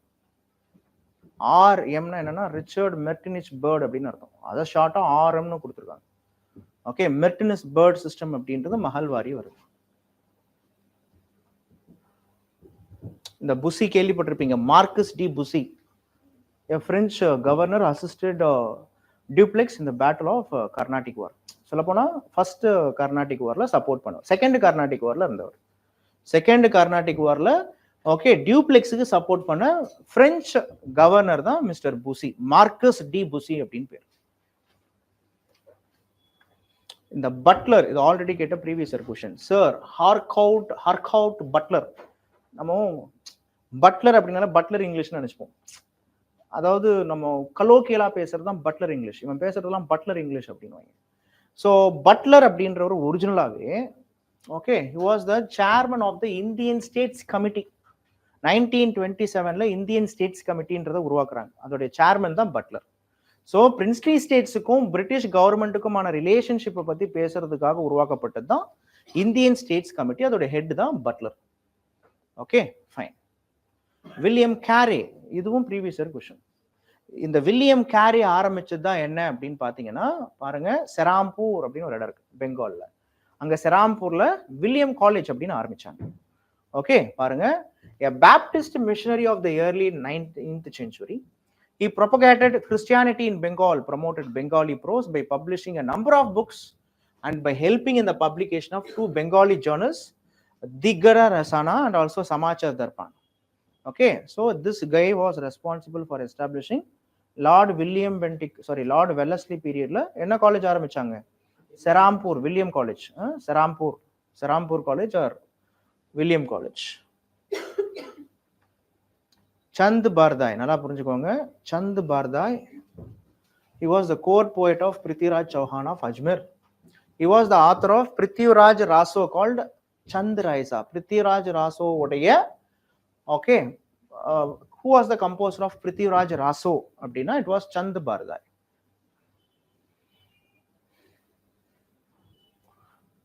ஸோ பிருத்திவிராஜ் சௌஹான் சம்யுக்தாவை, அவங்களுடைய ஒய்ஃபான சம்யுக்தாவை மேரேஜ் பண்ணுறதுக்கு என்ன ஸ்ட்ரகிள் ஃபேஸ் பண்ணாரு, ஓகே, அந்த மேரேஜ் எப்படி முடிஞ்சது அண்ட் பின்னாடி என்ன ஆச்சுன்றதை பற்றி பேசியிருப்பார். அண்ட் இவங்கெல்லாம் கேள்விப்பட்டிருப்பீங்க, Charaka, doctor Charaka Samhita, father of Indian medicine. Job Charnock, he was the one of the early English traders in India who laid the foundation of Calcutta. Calcutta நகரத்தை தீர்மானித்த early British guy, okay, Job Charnock அப்படின்னு பேர். Remember Job Charnock, Calcutta 1690. ஷார்வகா நம்ம ஏற்கனவே படிச்சிருக்கோம், அவர் சரகா, இவர் ஷார்வகா. ஷார்வகா யார் sir அப்படின்னா, he was a philosopher, Lokayata philosophy, atheist philosophyக்கு சப்போர்ட் பண்ணார் ஷார்வகா. நம்ம ஏற்கனவே படிச்சிருப்போம்ல, he denied the existence of an imperishable soul. ஓகே, அழியாத ஆன்மா ஒன்று இருக்கு, அதான் கடவுள்ன்றதான் அவர் நம்பவே இல்லை. He rejected the doctrine of rebirth and asked men to be happy in his life. Okay, ஒரு மிகப்பெரிய எத்திக்கல் ரியாலிட்டி தான். அவ்வளோ கஷ்டப்படுறோம் வாழ்க்கையில், கேரியரில் அச்சீவ்மெண்ட் பண்ணிடுறோம், பர்சனலில் அச்சீவ்மெண்ட் பண்ணாதான் ஹாப்பின்னு நினைக்கிறோம். ஆனால் ஹாப்பியாக இருந்தால் தான் அதெல்லாம் அச்சீவே பண்ண முடியும். எங்கே சார் ஹாப்பியாக இருக்கிறதுன்றீங்களா? யாராகும் இந்த ஃபீல்டுக்கு வந்துட்டு எங்கே, அப்படிலாம் கிடையாது. ஓரளவுக்காவது கொஞ்சம் ஹாப்பியாக உங்கள் மனசை வச்சுக்கணும். நம்மளை நாம முதல்ல நேசிக்க கற்றுக்கணும். அதனால தான் சொல்லுவாங்க, the ultimate aim of the life is to become happy.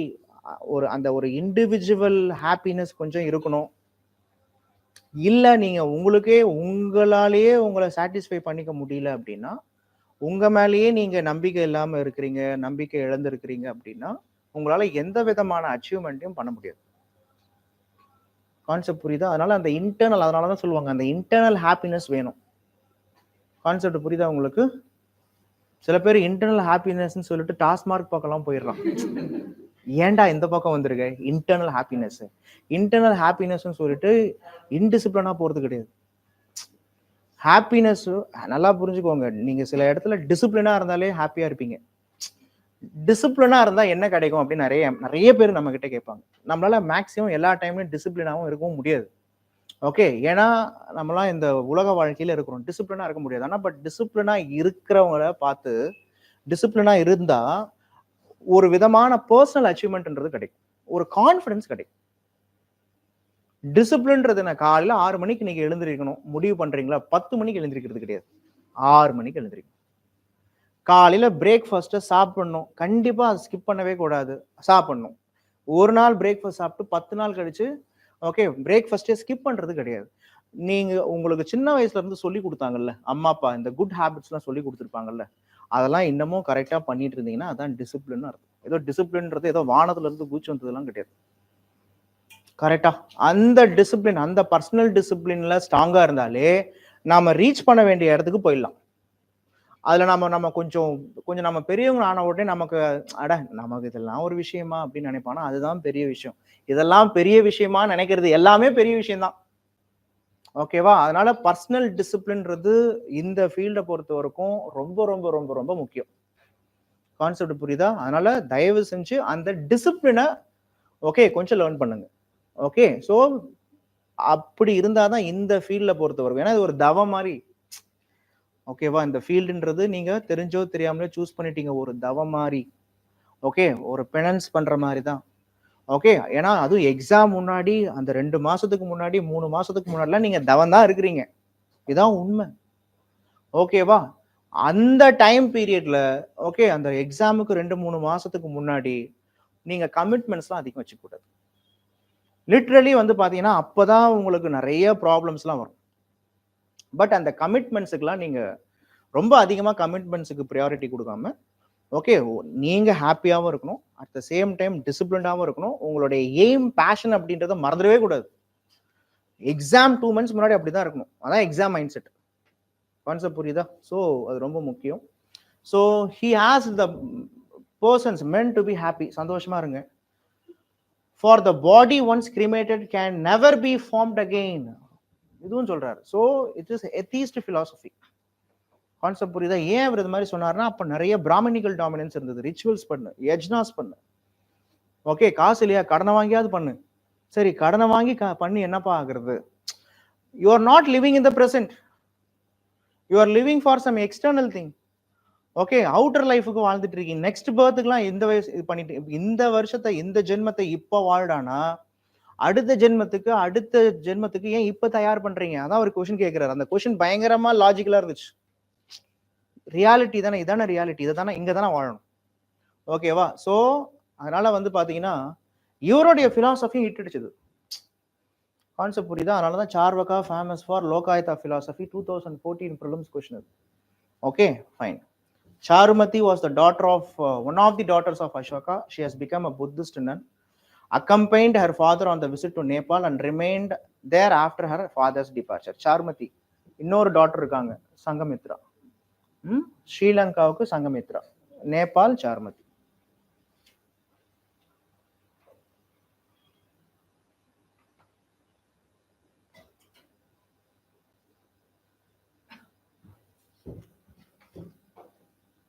Very good sir. ஹயர்கூட் சார், ஹயர்கூட் அப்படின்றவர் அவருடைய ஹயர்கூட் எங்க அதிகமா வராரு அப்படின்னா தேர்ட் கர்நாடிக் வரல வருவார். பேட்டில் ஆஃப் வேந்தி வாஷ் அப்படின்னு படிப்பீங்க. இந்த பேட்டில் ஆஃப் வேந்தி வாஷ்ல தான் ஹயர்கூட்டோடைய presence. and he has engaged with Hyder Ali. He also won the battle of Porto Novo against Hyder Ali, but later in another battle with Hyder Ali, okay, at at Palilur, he has lost one of his legs. Okay, so ஒரு காலை miss பண்ணிட்டார். So sir Hiercourt, sir Arthur Thomas Cotton அப்படின்னு பேரு, the famous English engineer who built irrigation works Kaveri கல்லணையில. Okay நீங்க பாத்தீங்கன்னா தெரியும். Okay, so he was the author of Public Works in India, a comprehensive book on the subject. Sir Thomas Cotton, கல்லணையில போனீங்கன்னா இவருடைய image இருக்கும். Sir author Thomas cotton பேர் ஆக்சுவலா. Sir cotton, sir Henry cotton ஒருத்தர் இருக்கார். he was the ICS officer. Sir Henry Cotton, he was the he was the British ICS officer. After his retirement, a leading champion of Indian nationalism, he became the president of the 20th session of the INC held in Bombay. So 1904 நடந்த INC உடைய 20th செஷன்ல பாத்தீங்கன்னா 1904 நடந்ததுல sir Henry cotton தான் பாத்தீங்கன்னா தலைமை ஏற்றிருக்காரு. And here comes our guy Alexander Cunningham. Okay, he was the father of ASI, Archaeological Survey of India. இவருடைய book பாத்தீங்கன்னா The Ancient Geography of India, Corpus Inscriptionism Indicanum, The Stupa of Bharat. Okay, so இன்னைக்கும் Alexander Cunningham remembered for the support for what? Archaeological Survey of India.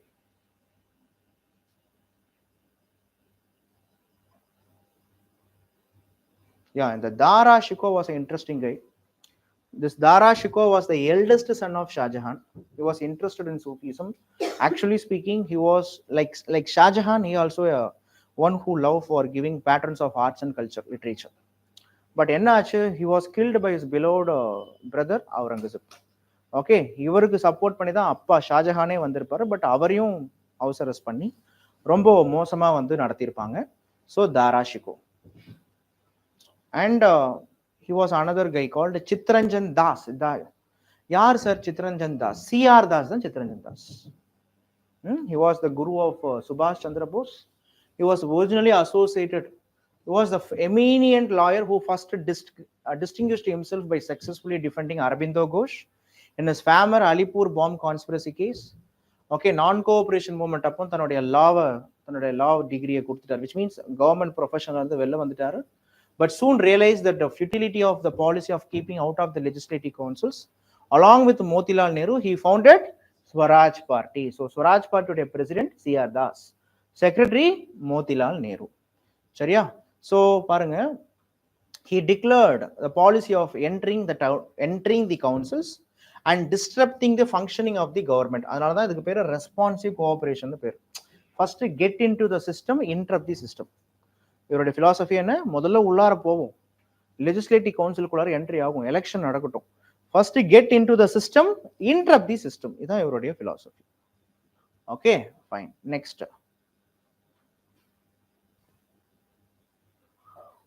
இவங்கெல்லாம் வேண்டாம் அதிகமா. Okay, பிரியதசி Devanampiya, யார் இவரு? Is அவர் Ashoka. The title by which Ashoka the Great is referred to in almost all his inscriptions except the one at Maski. Maski inscriptionல தான் அசோகான்னு பேர் இருக்கு, மற்ற இடத்துலலாம் தேவனாம் பியதசி அப்படின்னு தான் பேர் இருக்கு.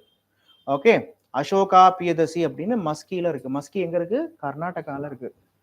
Karnataka. Fine. And thus settles the questions of the identity of the title with Ashoka. The title means beloved of the gods who looks after the welfare of all அப்படின்னு பேர். ஓகே, இவங்க பேர் Dignaga. Yeah, this guy is so famous. Dignaga. தோயின் ஒருத்தர் இருக்காரு, திக்னாஹான்னு ஒருத்தர் இருக்காரு. So a celebrated Buddhist monk and teacher. He probably lived in the reign of Chandragupta Vikramaditya. Okay, Chandragupta Vikramaditya is nothing but Chandragupta II. அவருடைய period, அதாவது அவருடைய period 5th century. அவருடைய பீரியட்ல வாழ்ந்த புத்திஸ்ட் ஸ்காலர் தான் திக்னாஹா அப்படின்னு பேர். Dignaga. Very good. This guy is so important. Alexander Duff அப்படின்னு பேர். This Scottish missionary, he did much to promote Western education and social reform in Bengal between 1830 and 1863. With Rajaram Mohan Roy's help, he started an English school in Calcutta, which later on became the famous Duff College. He also played an important role in persuading the government to establish universities in India. So none other than Alexander Duff. அவர் ஆரம்பிச்சது Duff College with the help of Rajaram Mohan Roy. சரியா? Henry Dundas, he was the first president of Board of Control. 1784ல Pitt India ஆக்ட்ல Board of Control establish பண்ணாங்க. அந்த Board of கண்ட்ரோலுடைய first president யாருன்னா Henry டுண்டாஸ்.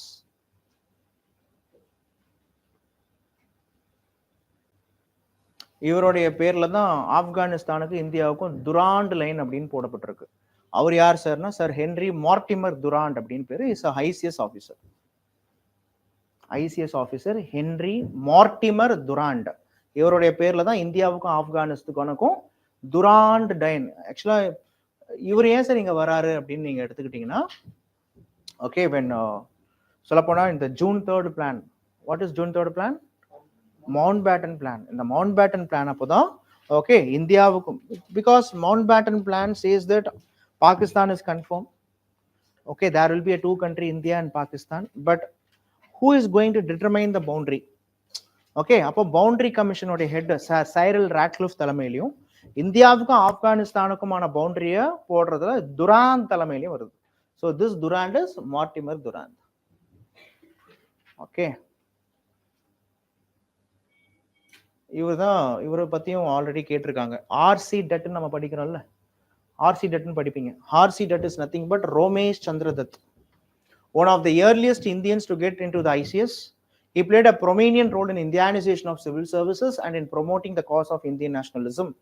After retiring from the service, he actively participated in the Indian national movement and presided over the Lucknow session of the Indian National Congress in 1899. Look, Lucknow session 1899 நடந்திருக்கு, இன்னொன்று 1916 நடந்திருக்கு. 1899 RC டட் தான்.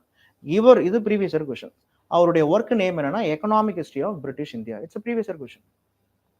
Economic history of British India. So was the first authoritative and scholarly exposition of the economic exploitation of India and British rule.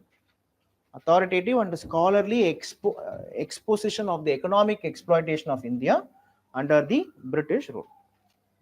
Okay, fine. So take some 5 minutes break.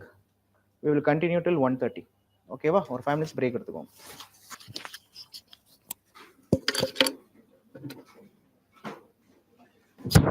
Students, ஆக்சுவலா இந்த material வந்து உங்களுடைய குரூப்ல post பண்ணிடுறேன். ஓகேவா? இதே மாதிரி நீங்கள் பாருங்கள். நான் குரோனாலஜி மட்டும் இப்போ நடத்தணும்னு பிளான் பண்ணிட்டு வந்தேன், அதை நான் முடிச்சிடுறேன். இதே மாதிரி இருக்கும். இதை நான் உங்கள் குரூப்பில் இன்னைக்கு போஸ்ட் பண்ணிடுறேன். இதே மாதிரி தான் இருக்கும். இது ஆக்சுவலாக வந்து நீங்கள் ப்ரிலிம்ஸுக்கு யூஸ் பண்ணிக்கலாம். ஒவ்வொரு இம்பார்ட்டன்ட் நேமும் இருக்கும். அந்த ஃபேக்ட்ஸ் அது ஆக்சுவலாக ஆல்பபெட்டிக் ஆர்டரில் கொடுத்துருப்போம். இசட் வரைக்கும் இருக்குது. நான் இசட் வரைக்கும் போனால் நாளைக்கு தான் முடிக்க முடியும். அதுவும் கண்டினியூஸாக பிரேக் கொடுக்காம முடிச்சாதான் நாளைக்கு முடிக்கலாம். அதனால் இதான் ஸ்டைல். லிங்க் வச்சு படிக்கணும். இப்போ ஒரு பர்சன் இருக்காங்கன்னா மேக்ஸிமம் எந்த பேட்டில் இந்த மாதிரி தான் கொடுத்துருப்பேன். இதை நீங்கள் ரிவிஷன் பண்ணாலே ப்ரிலிம்ஸில் ஏற்றுறது எப்படியும் ஒரு 4 கொஷினாவது மாட்டேன். 4 to 5 கொஷின்ஸ் கன்ஃபார்ம். ஓகே, ஏன்னா இதுக்கு நீங்கள் ப்ரீவியஸ் ஒரு கொஷின் பேப்பர் படிச்சிருந்தீங்கனாலே தெரியும். இதுலேருந்து தான் எதனா ஒன்று வந்திருக்கும்.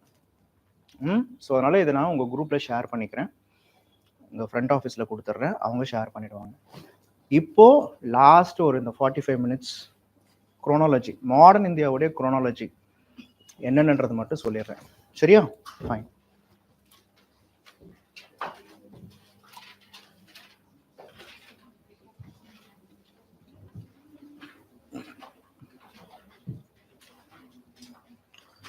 So modern India, the very first topic is this advent of Europeans.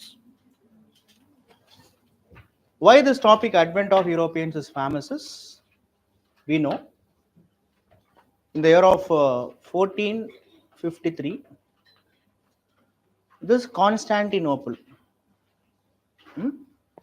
this was captured by Ottoman Turks. When the Constantinople was captured by the Ottoman Turks said that hereafter the Western European countries are not allowed to do trade with India or China or Southeast Asia. So by that time the route was this. Okay, Mediterranean route valiya Red Sea valiya இந்தியாவுக்கு வர்றது தான் root. இங்க இருந்து ஸ்ரீலங்கால இருந்து அப்படியே Japan, இப்படிதான் போவாங்க. Japan, Sri Lanka, China. இந்த ரூட்ல இந்த மாதிரி ட்ரேட் பண்ண முடியாதுன்னு சொல்லிட்டாங்க. So every Western European countries who was in need of pepper and other spices, which they are trading since ages, okay, now the trade route was deterred. So every Western European countries was trying to find out the alternative sea route for India. In the alternative sea route, முதல்ல okay அதுக்கான initiative எடுத்து வந்தது யாருன்னா Portugal. So Portugal ruler Henry the Navigator, he started sea school where he trained so many sea navigators. One of the navigators is Bartholomew Dias. He reached here in 1487, but he cannot able to cross the Cape of, by the time it is called Cape of Storm or Cape of Bad Hope, because no one has crossed Cape of Bad Hope. அது cross பண்ணவே முடியாம இருக்கிறதால தான் அதுக்கு பேரு Cape of Bad Hope இருந்தது. But after Vasco da Gama, okay, Christopher Columbus tried, but he was going for Caribbean islands, and it was the Vasco da Gama who came in 1498. He crossed the Cape of Bad Hope, then only the name changed into Cape of Good Hope, and he traveled. He went to Madagascar and Mozambique, Ethiopia varku varar. By that time 1498, the Indian traders already have connected trade with Ethiopia.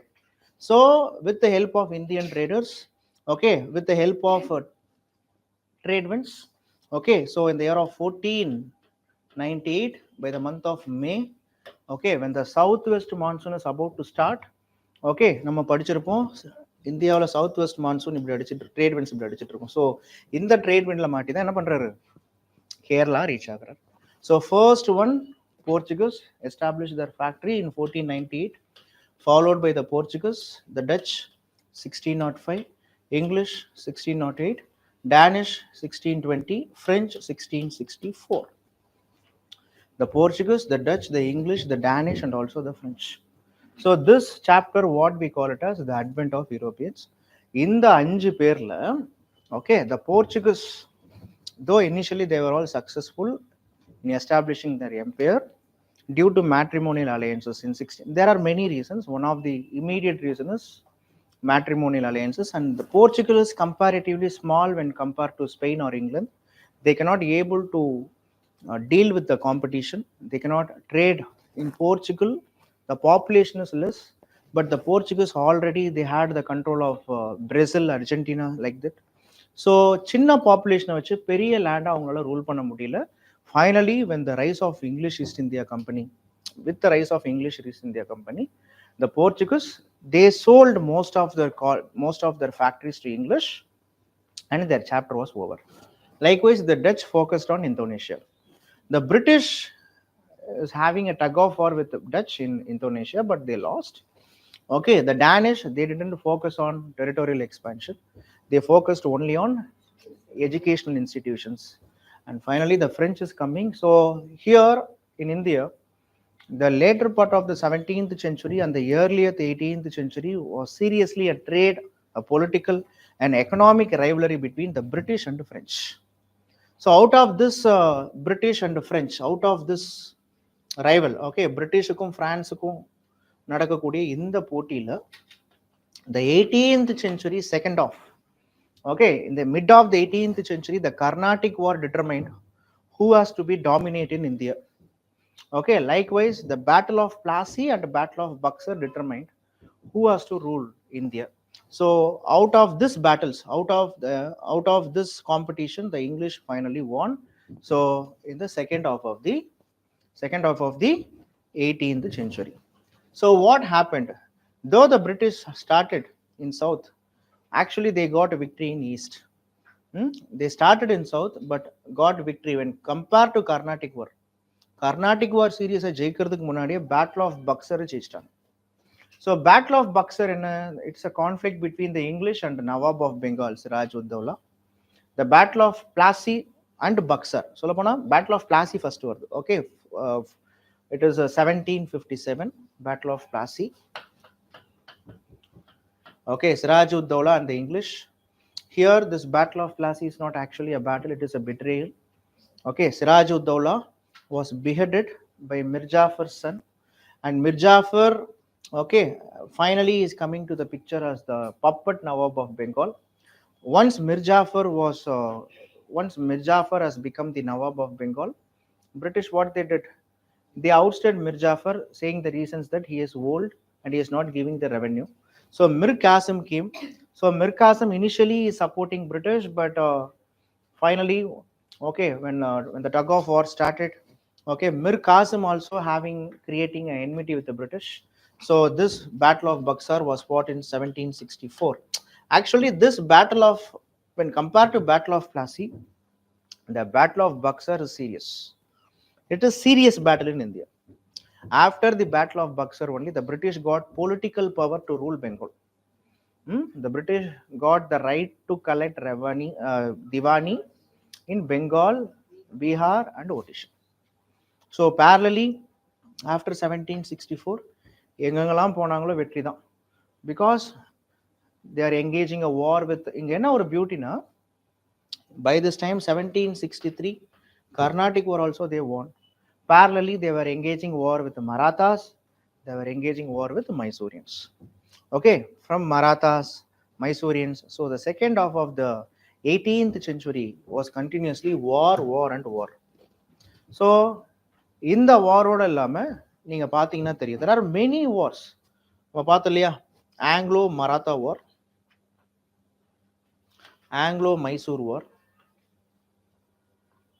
Anglo Maratha War, Anglo Mysore War, and after Anglo Mysore War, it was the Anglo Sikh War, okay, Nepal War, Afghan War, Burmese War.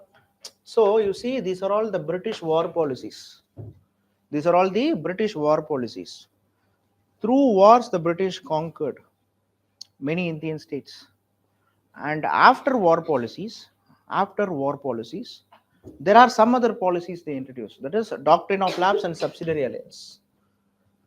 Subsidiary alliance and doctrine of lapse. இந்த மாதிரி policy மூலமாவும் சண்டை போடாம by fear factor they acquired many states. In addition to this, they introduced land tenure system. Okay, permanent land tenure system, Ryotwari system, Mahalwari system. All these systems were all introduced. The system, by the system of land revenue, the British oppressed Indian people. Okay, the zamindars were all made powerless. The reason why they introduced the zamindar system is the zamindars were acting as a local rajas. So if you want to deprive, if we deprive the powers and functions of zamindars, automatically, okay, you can take the administration, local administration in charge. So இதனால தான் plan பண்ணி every attempt was made to deprive the powers and functions of zamindars. இதுதான் நம்ம படிச்சிருப்போம். So zamindars was out. Once zamindars out, the peasants and also tenants was out. And through introducing, okay, colonially they started to exploit it. Commercialization came in. So by these thing, all the reasons given rise for the Great Revolt of 1857. Okay, wow. In the Great Revolt of 1857, seriously, though we say the Great Revolt happened in this area, but people say it is not all India revolt. It was regional character. It was not intellectually backed up. It is emotionally backed up. Okay, it is a emotional outburst. இந்த மாதிரிலாம் சொல்றாங்க. Actually speaking, it is not all India revolt, but the impact which created is all India. So this Great Revolt of 1857 seriously gave British, okay, a sense of actually British thought India was their most important colony, their gem அப்படின்னு நினைச்சாங்க. But British also understood, if we want to control this great country, okay, you have to make the people inferior. Okay, the people has to think that themselves they are inferior to British. So they thought how these people can be acquired, how the people can be taken. So through agriculture and arts and culture. So the British made every attempt with respect to its policies, okay, to take the control of agriculture and also arts and culture. So இங்க என்ன நடந்துச்சு? Okay, இங்க தான் கொஞ்சமா. And this is the failure of the revolt of 1857. What are all the you see the revolt? There are many causes for the revolt, and the failure of the revolt, if you take it, these are all the administrative reasons. There was no planning among the rebels. It was an unorganized effort. Yes. Okay, the leadership was weak. There was no direction to the movement. Leaders இருந்தாங்க, but leadershipல weakness இருந்துச்சு. Every leaders was fighting for their own cause. None of them have the foresight. அதனால problem.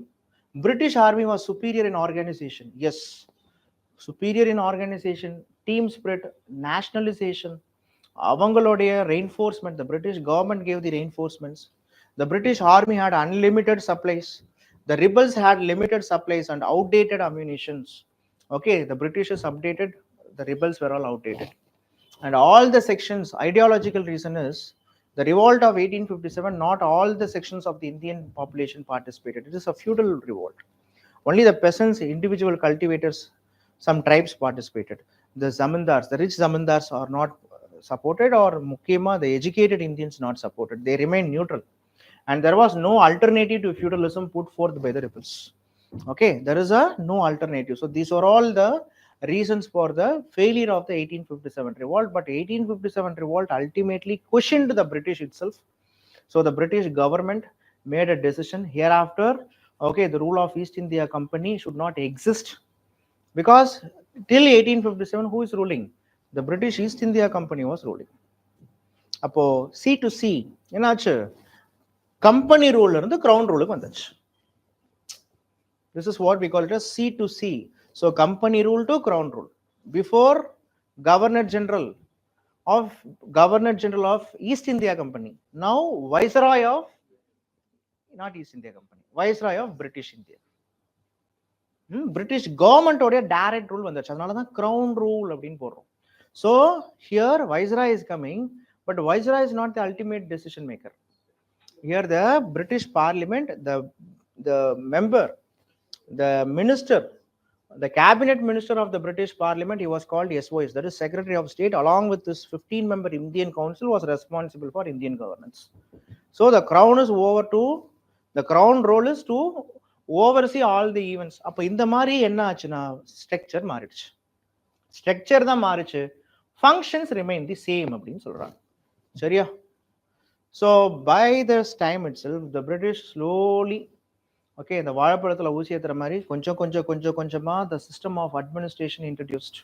நம்ம படிச்சிருப்போம், ஒவ்வொரு ஆக்டையும் படிச்சிருப்போம். Charter act, இதில் முக்கியமாக இதெல்லாம் கொடுத்துருக்காங்க. Regulating act of 1773, Pitt in the act of 1784, council. இது நீங்கள் படிச்சிருப்பீங்க, எவ்வளோ தூரம் நம்ம நடத்திருக்கோம்.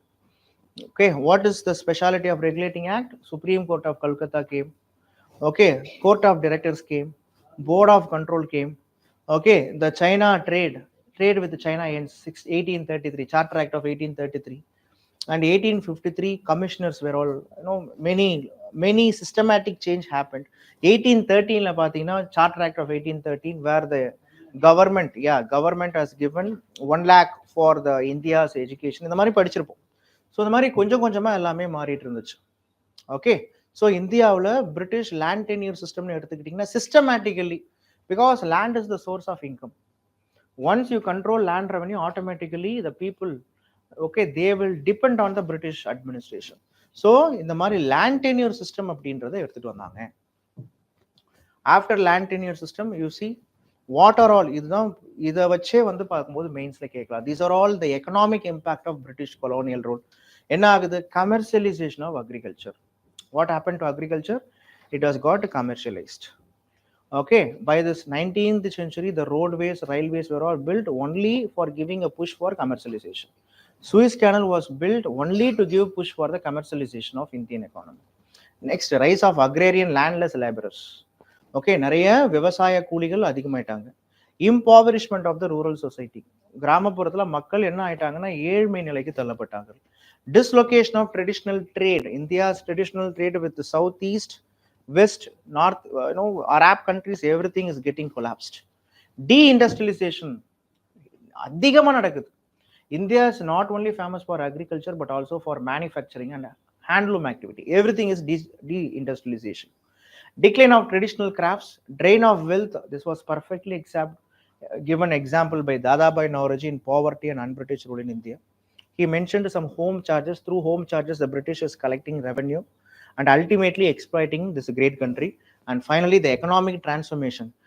India is not actually India, it is British India, which means India has to cater the political and economic needs of British. Idan simple ஒரே லைன்ல முடிச்சிடலாம். India is not actually India. India is catering the needs of Britain politically and economically. This is called colonialism and also imperialism. முடிஞ்சு போச்சு. அவனுடைய ஸ்டேட்மெண்ட்ல எல்லாமே சொல்றாங்க. Okay, our system acts like a sponge, drawing all the good things from the bank of river Ganga and squeezing it on the bank of Thames ன்றாங்க. இந்த statement ஒவ்வொன்றுமே பாத்தீங்கன்னா அவன் யாருன்றது சொல்லுது. பொருளாதார ரீதியா நாங்க உங்களை அதனால தான் சொல்லுவார், this is a great country, great civilization. Okay, devastated by this British civilization.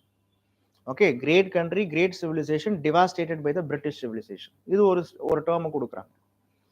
Okay, and the sun never sets in the British empireன்றத சொல்லியே என்ன பண்ணிட்டாங்கன்னா இந்த நாட்டை சூறையாட ஆரம்பிச்சேன். அவன் நமக்கு கொடுக்குற டேர்ம் என்ன அப்படின்னா, we are all superior, you are all inferior. We were all progressive society, you are all regressive society.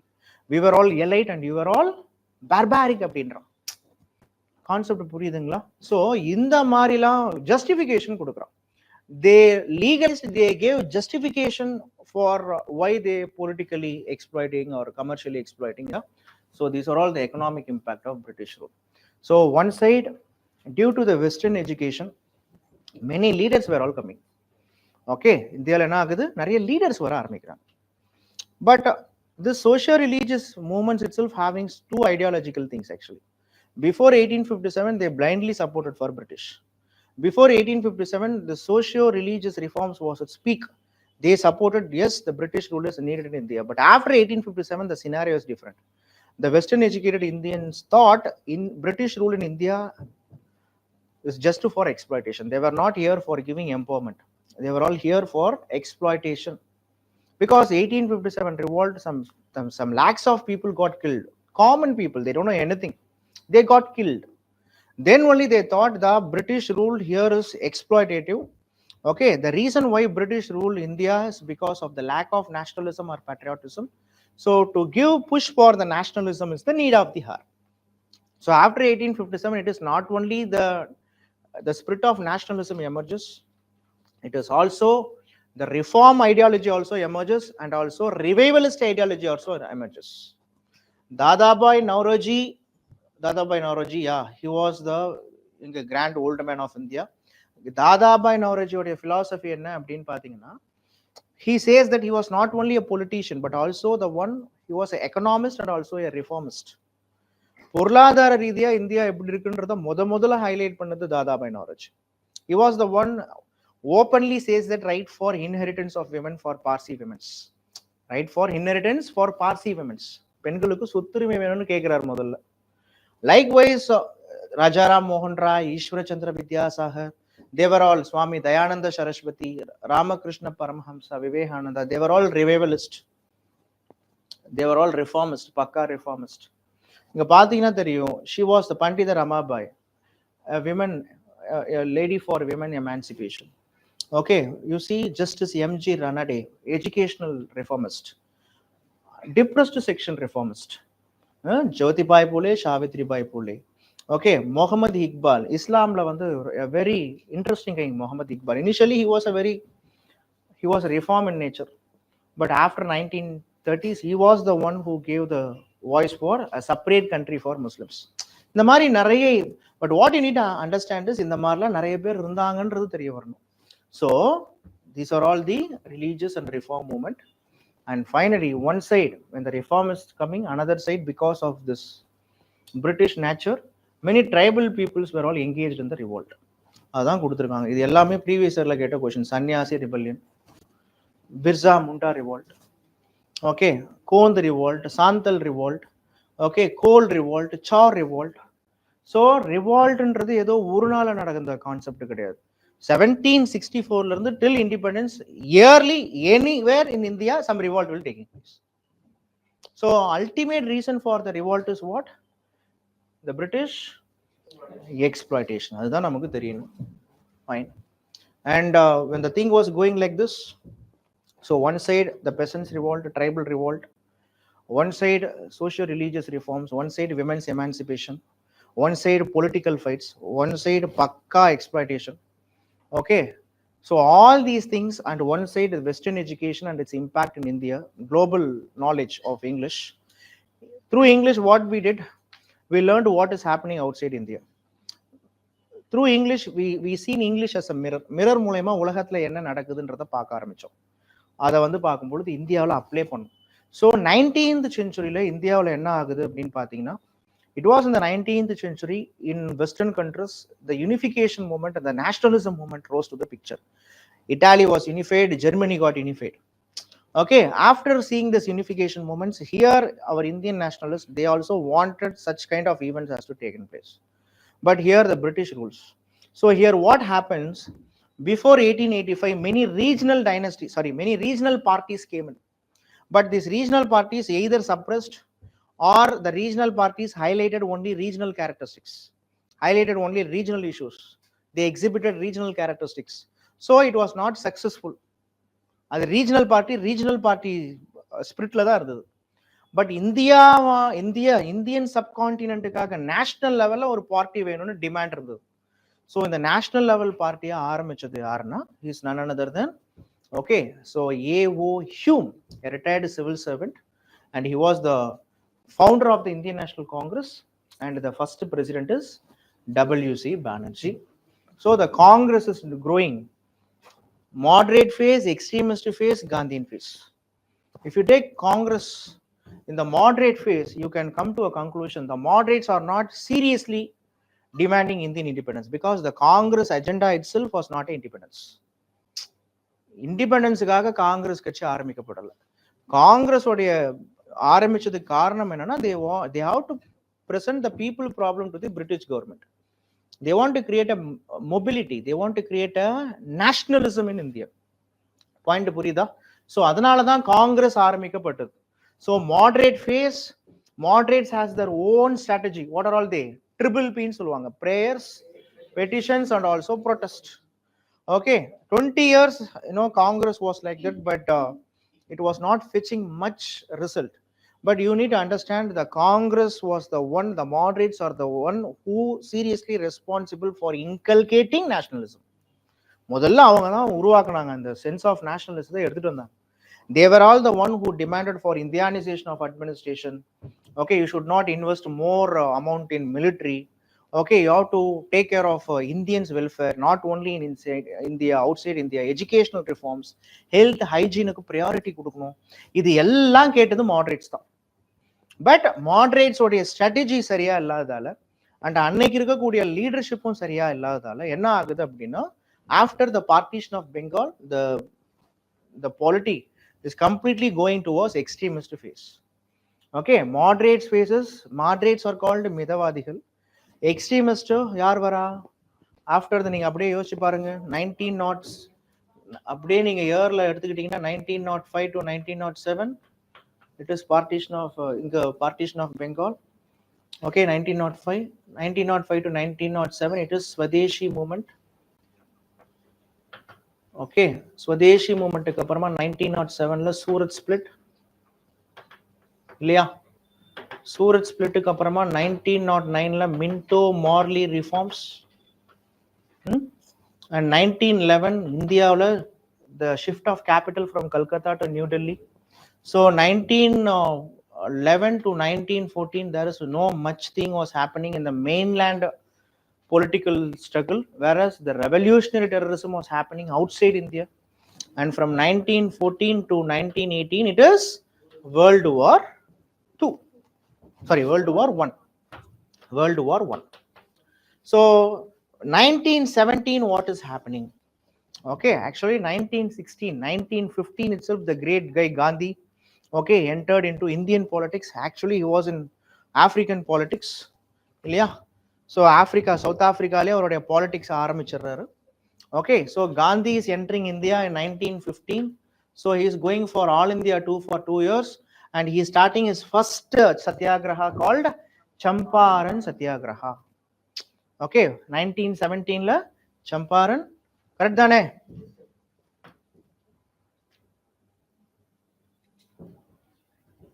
யா, இங்கே நான் கொடுத்துருக்கேன்.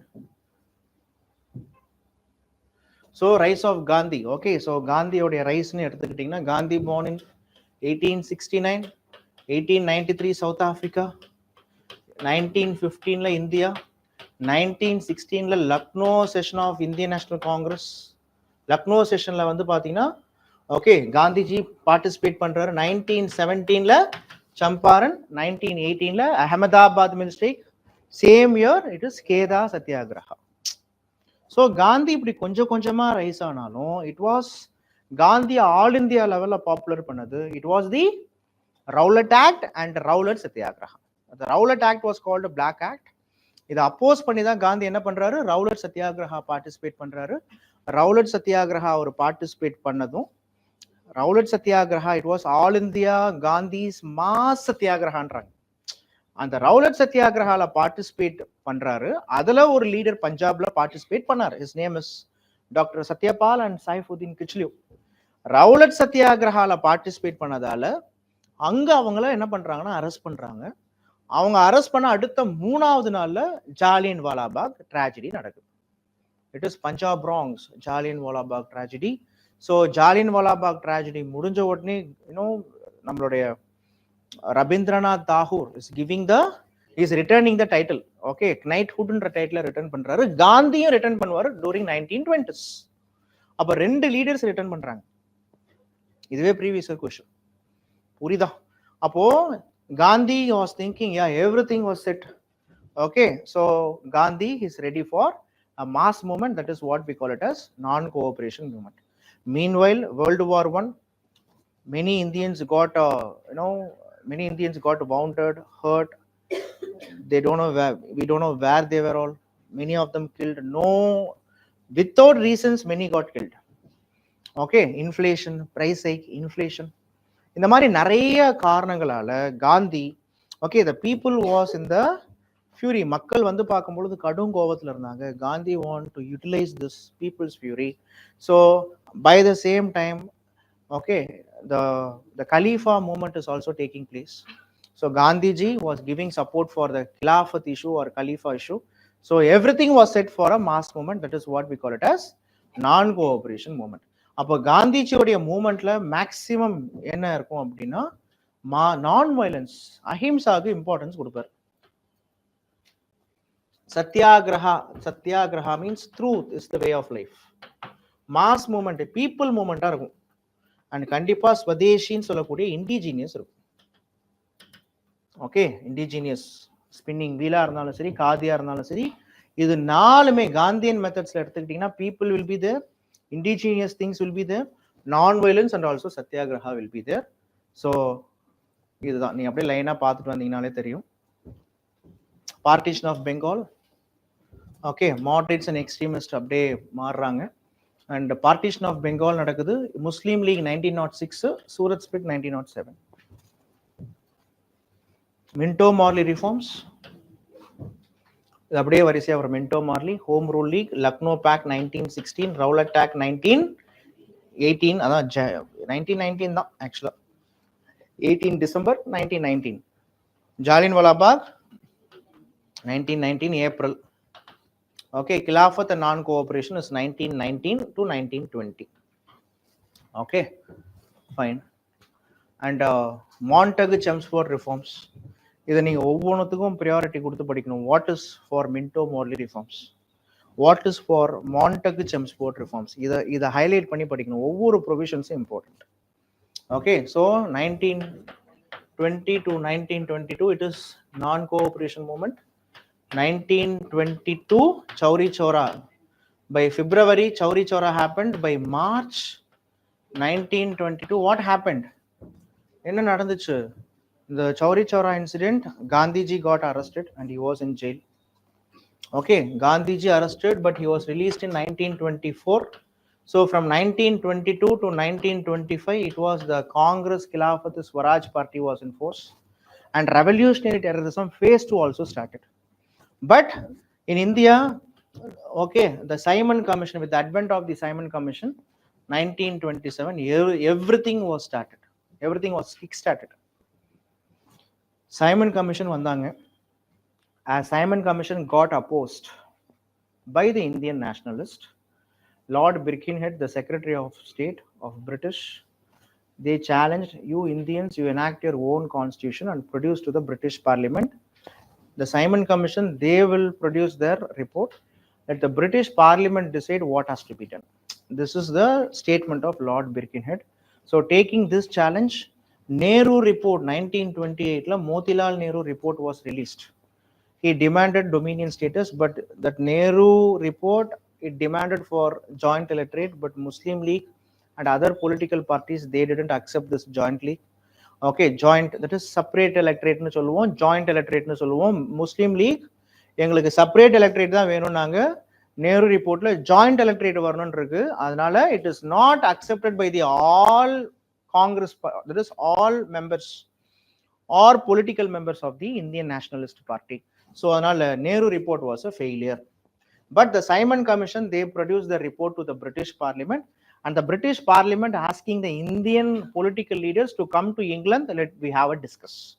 So based on this only, the round table conference started 1930, 1931 and also 1932.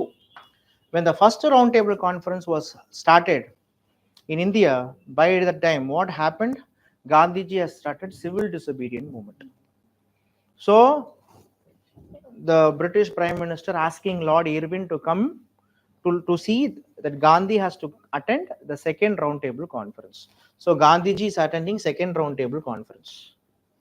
But it was a failure because Gandhiji is demanding for what? Purna Swaraj, complete independence. But there the talk is going whether the depressed section has to be given reservation or not. So Gandhi Koma vanditaru. Okay, 1931, when he reached India, he was arrested. 15 months he was in jail, and the third roundtable conference taking place. Okay, and in the third roundtable conference only, they said communal award will be given. That is for the depressed section. அடித்தட்டு மக்களுக்கு என்ன கொடுத்துருவோம்? Separate electorate கொடுத்துருவோம்னு சொன்னாங்க. இதனால tension ஆகிற காந்தி பூனால இருக்கக்கூடிய ஜெயிலே என்ன பண்றாரு அப்படின்னு பாத்தீங்கன்னா, okay, he is going for a fast unto death. And there was an agreement came between Gandhi and Ambedkar, that is what we call it as Pune Pact. Point புரியுதா உங்களுக்கு? So 1932 itself everything was won. So Gandhi, he was released in 1933. After his release, he found that the civil disobedience movement was not in force, so he terminated.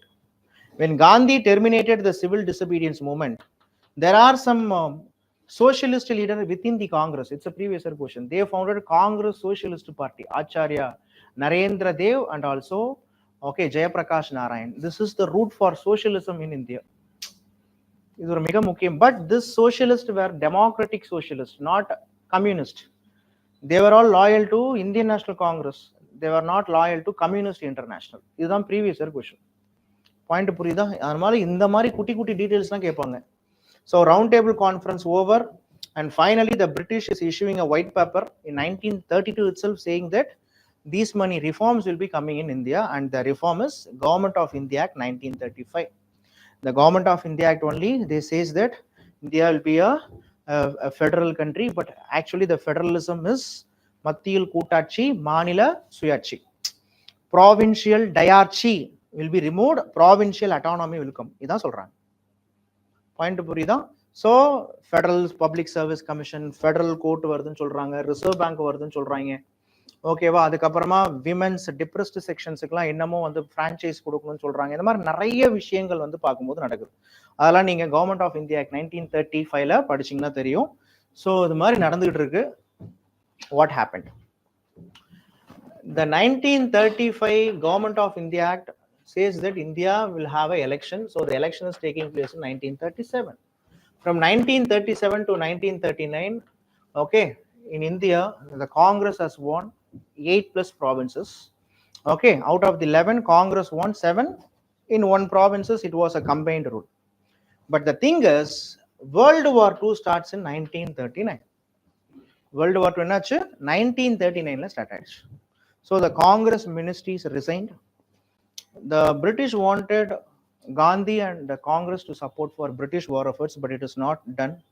So the British government is saying that we will be giving you offer. That is after World War II. Okay, the dominion status will be given. No, wrong. Okay, mudiyadunu. From 19, that is, and Gandhi is starting in 1940. Gandhi is starting individual satyagraha or individual civil disobedience. And it is the time period in World War II where Adolf Hitler and the Japanese forces were bombarding in both Eastern Front and Western Front. So when the Japan is bombarding Southeast Asia, the British government, they have no other way to have negotiation. They have only ways they can have a negotiation with Gandhi.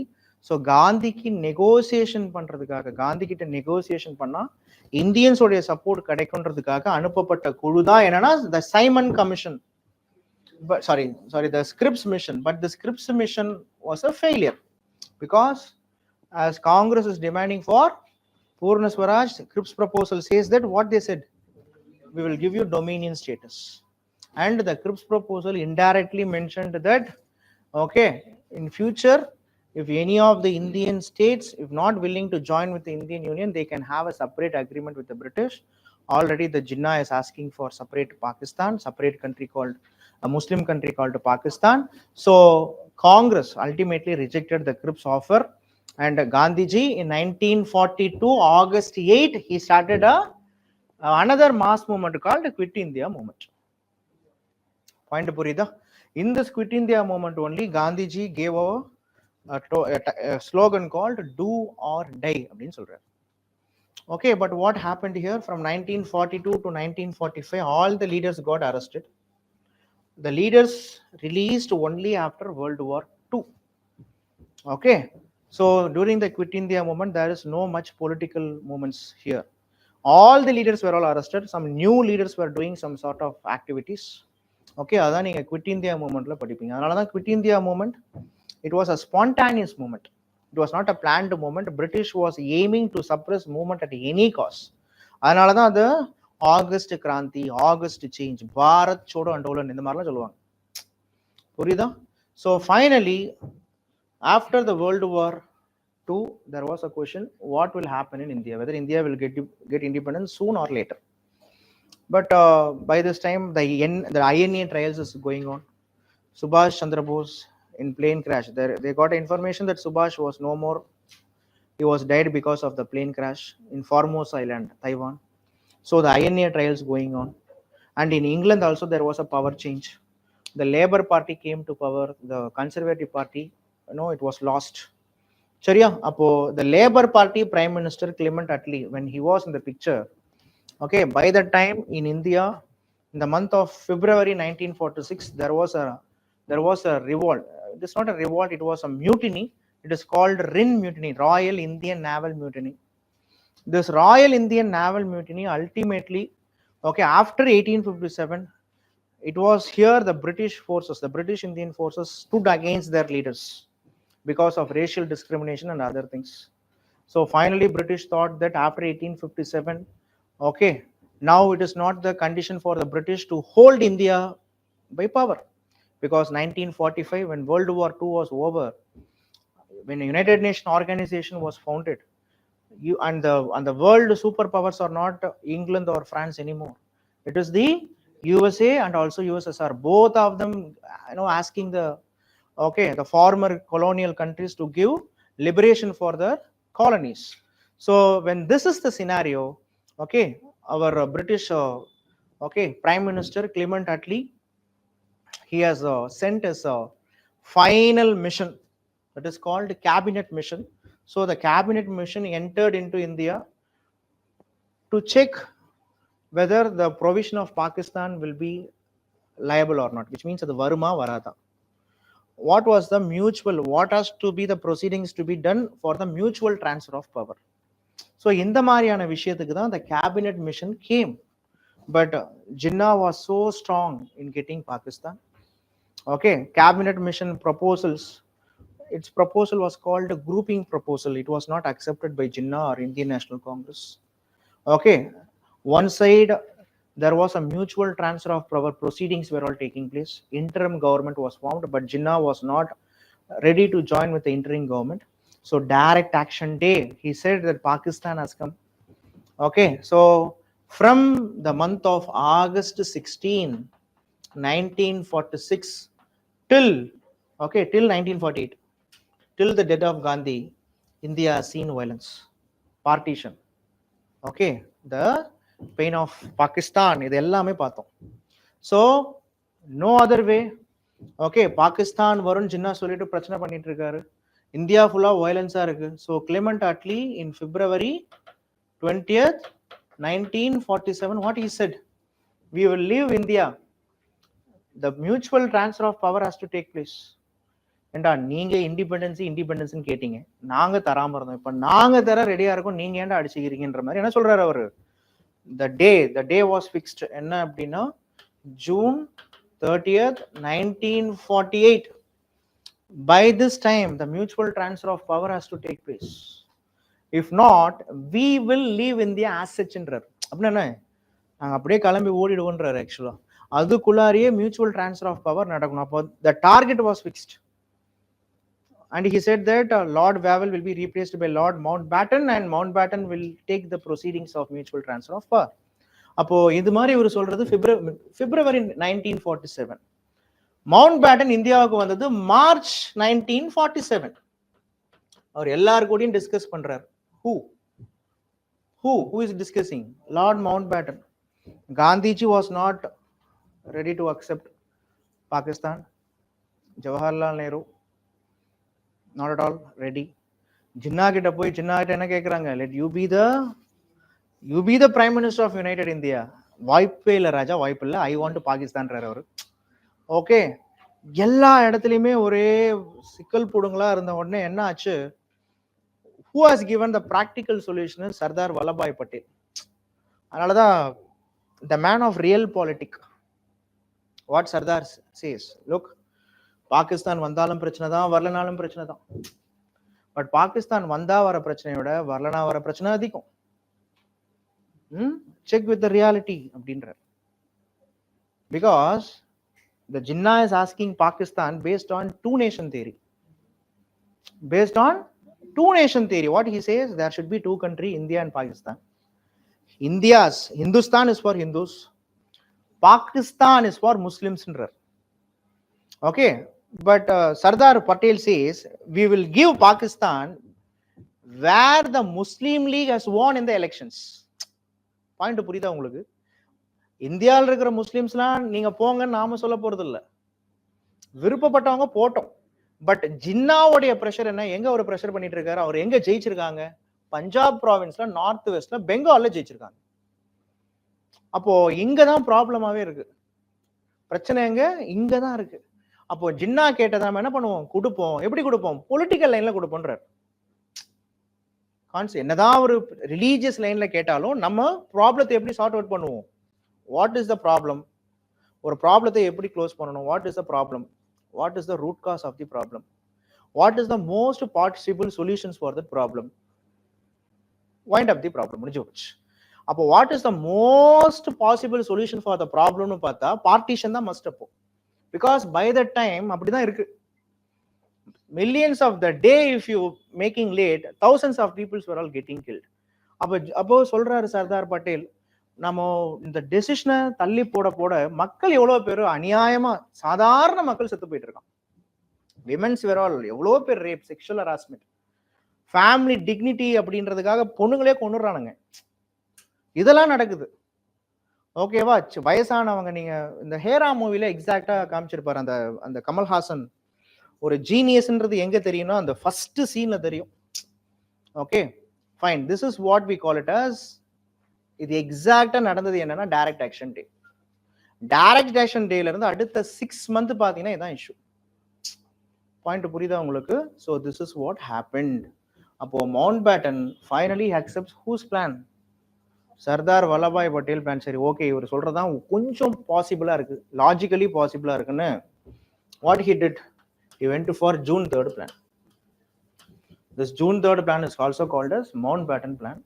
Mountbatten plan sent to British Parliament. They made okay Mountbatten, நீங்கள் என்ன சொன்னீர்களோ, நீங்கள் சொன்னதெல்லாம் கரெக்டா தான் இருக்கும்னு சொல்லிட்டு okay July மாசம் 17ஆம் தேதி 18ஆம் தேதி பிரிட்டிஷ் பார்லிமெண்ட்ல அங்க இருக்கக்கூடிய பார்லிமெண்ட் மெம்பர்ஸ் ஓகே டன் அப்படின்னு போட்டுடுறாங்க. அதுதான் 1947ல வந்த இந்தியன் இண்டிபெண்டன்ஸ் ஆக்ட் ஆஃப் 1947. இதுல ஜூலை மாசம் தான் பிரிட்டிஷ்காரங்களுக்கே, பிரிட்டிஷ் பார்லிமெண்ட்டுக்கே தெரியும் இந்தியாவுக்கு இண்டிபெண்டன்ஸ் கிடைக்க போகுதுன்னு. இன்னும் ஒரே மாசத்துல independence. In hurry burry independence was ton.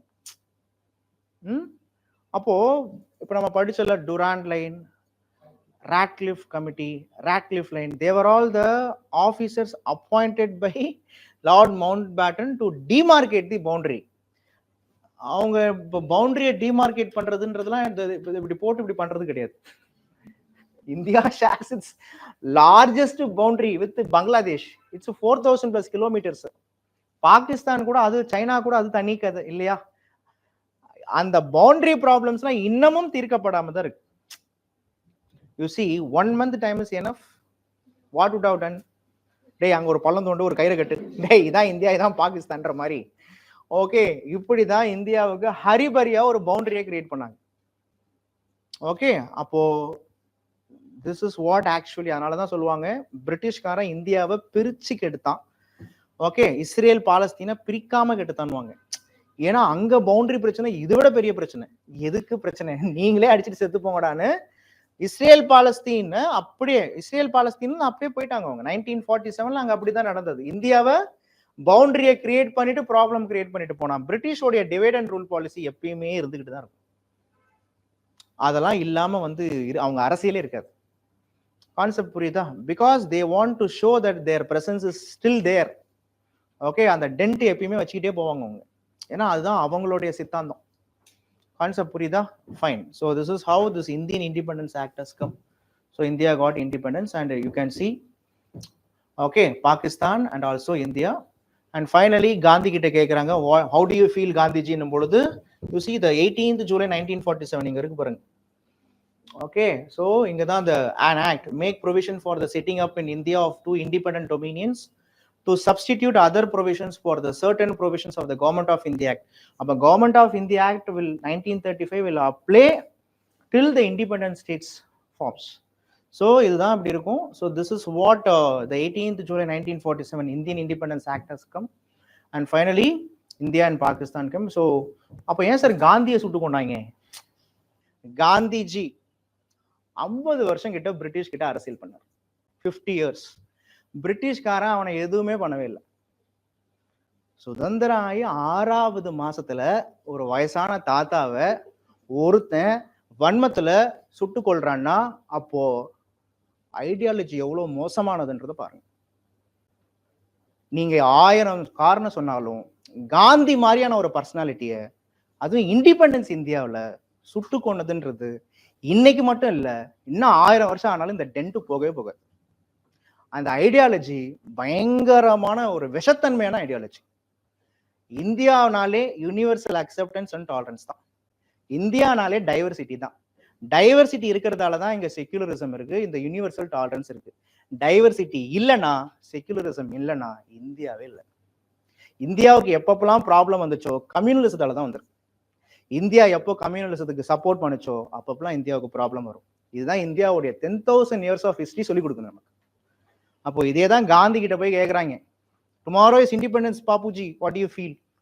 Tomorrow is the day of rejoicing, tomorrow is the day of மார்னிங்ன்றார். சந்தோஷப்பட வேண்டிய நாளும் நாளை தான். ஏன்? 250 வருஷம் பிரிட்டிஷ் கிட்ட தோத்து போய் அவங்கிட்ட அடிமையா இருந்து அடி குத்து வாங்கி இதோ இண்டிபெண்டன்ஸ் கிடைக்க போகுது.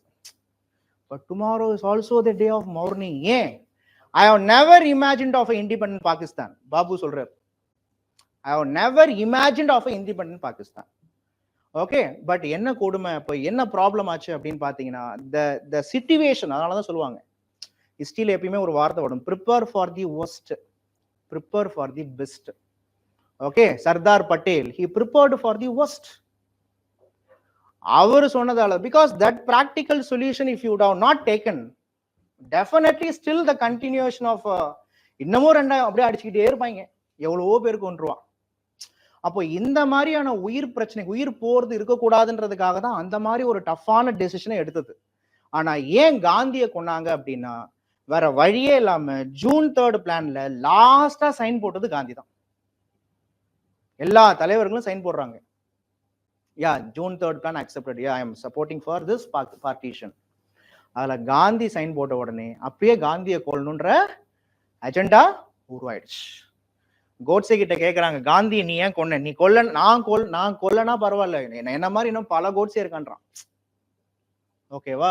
அந்த மாதிரியான நாட்டில் தான் நம்மளும் இருக்கோன்றதை ஞாபகம் வச்சுக்கணும். Okay, anyhow India got independence, now you also got independence. ஓகேவா? முடிஞ்சு போச்சு. Okay, so bye bye, take care, all the best.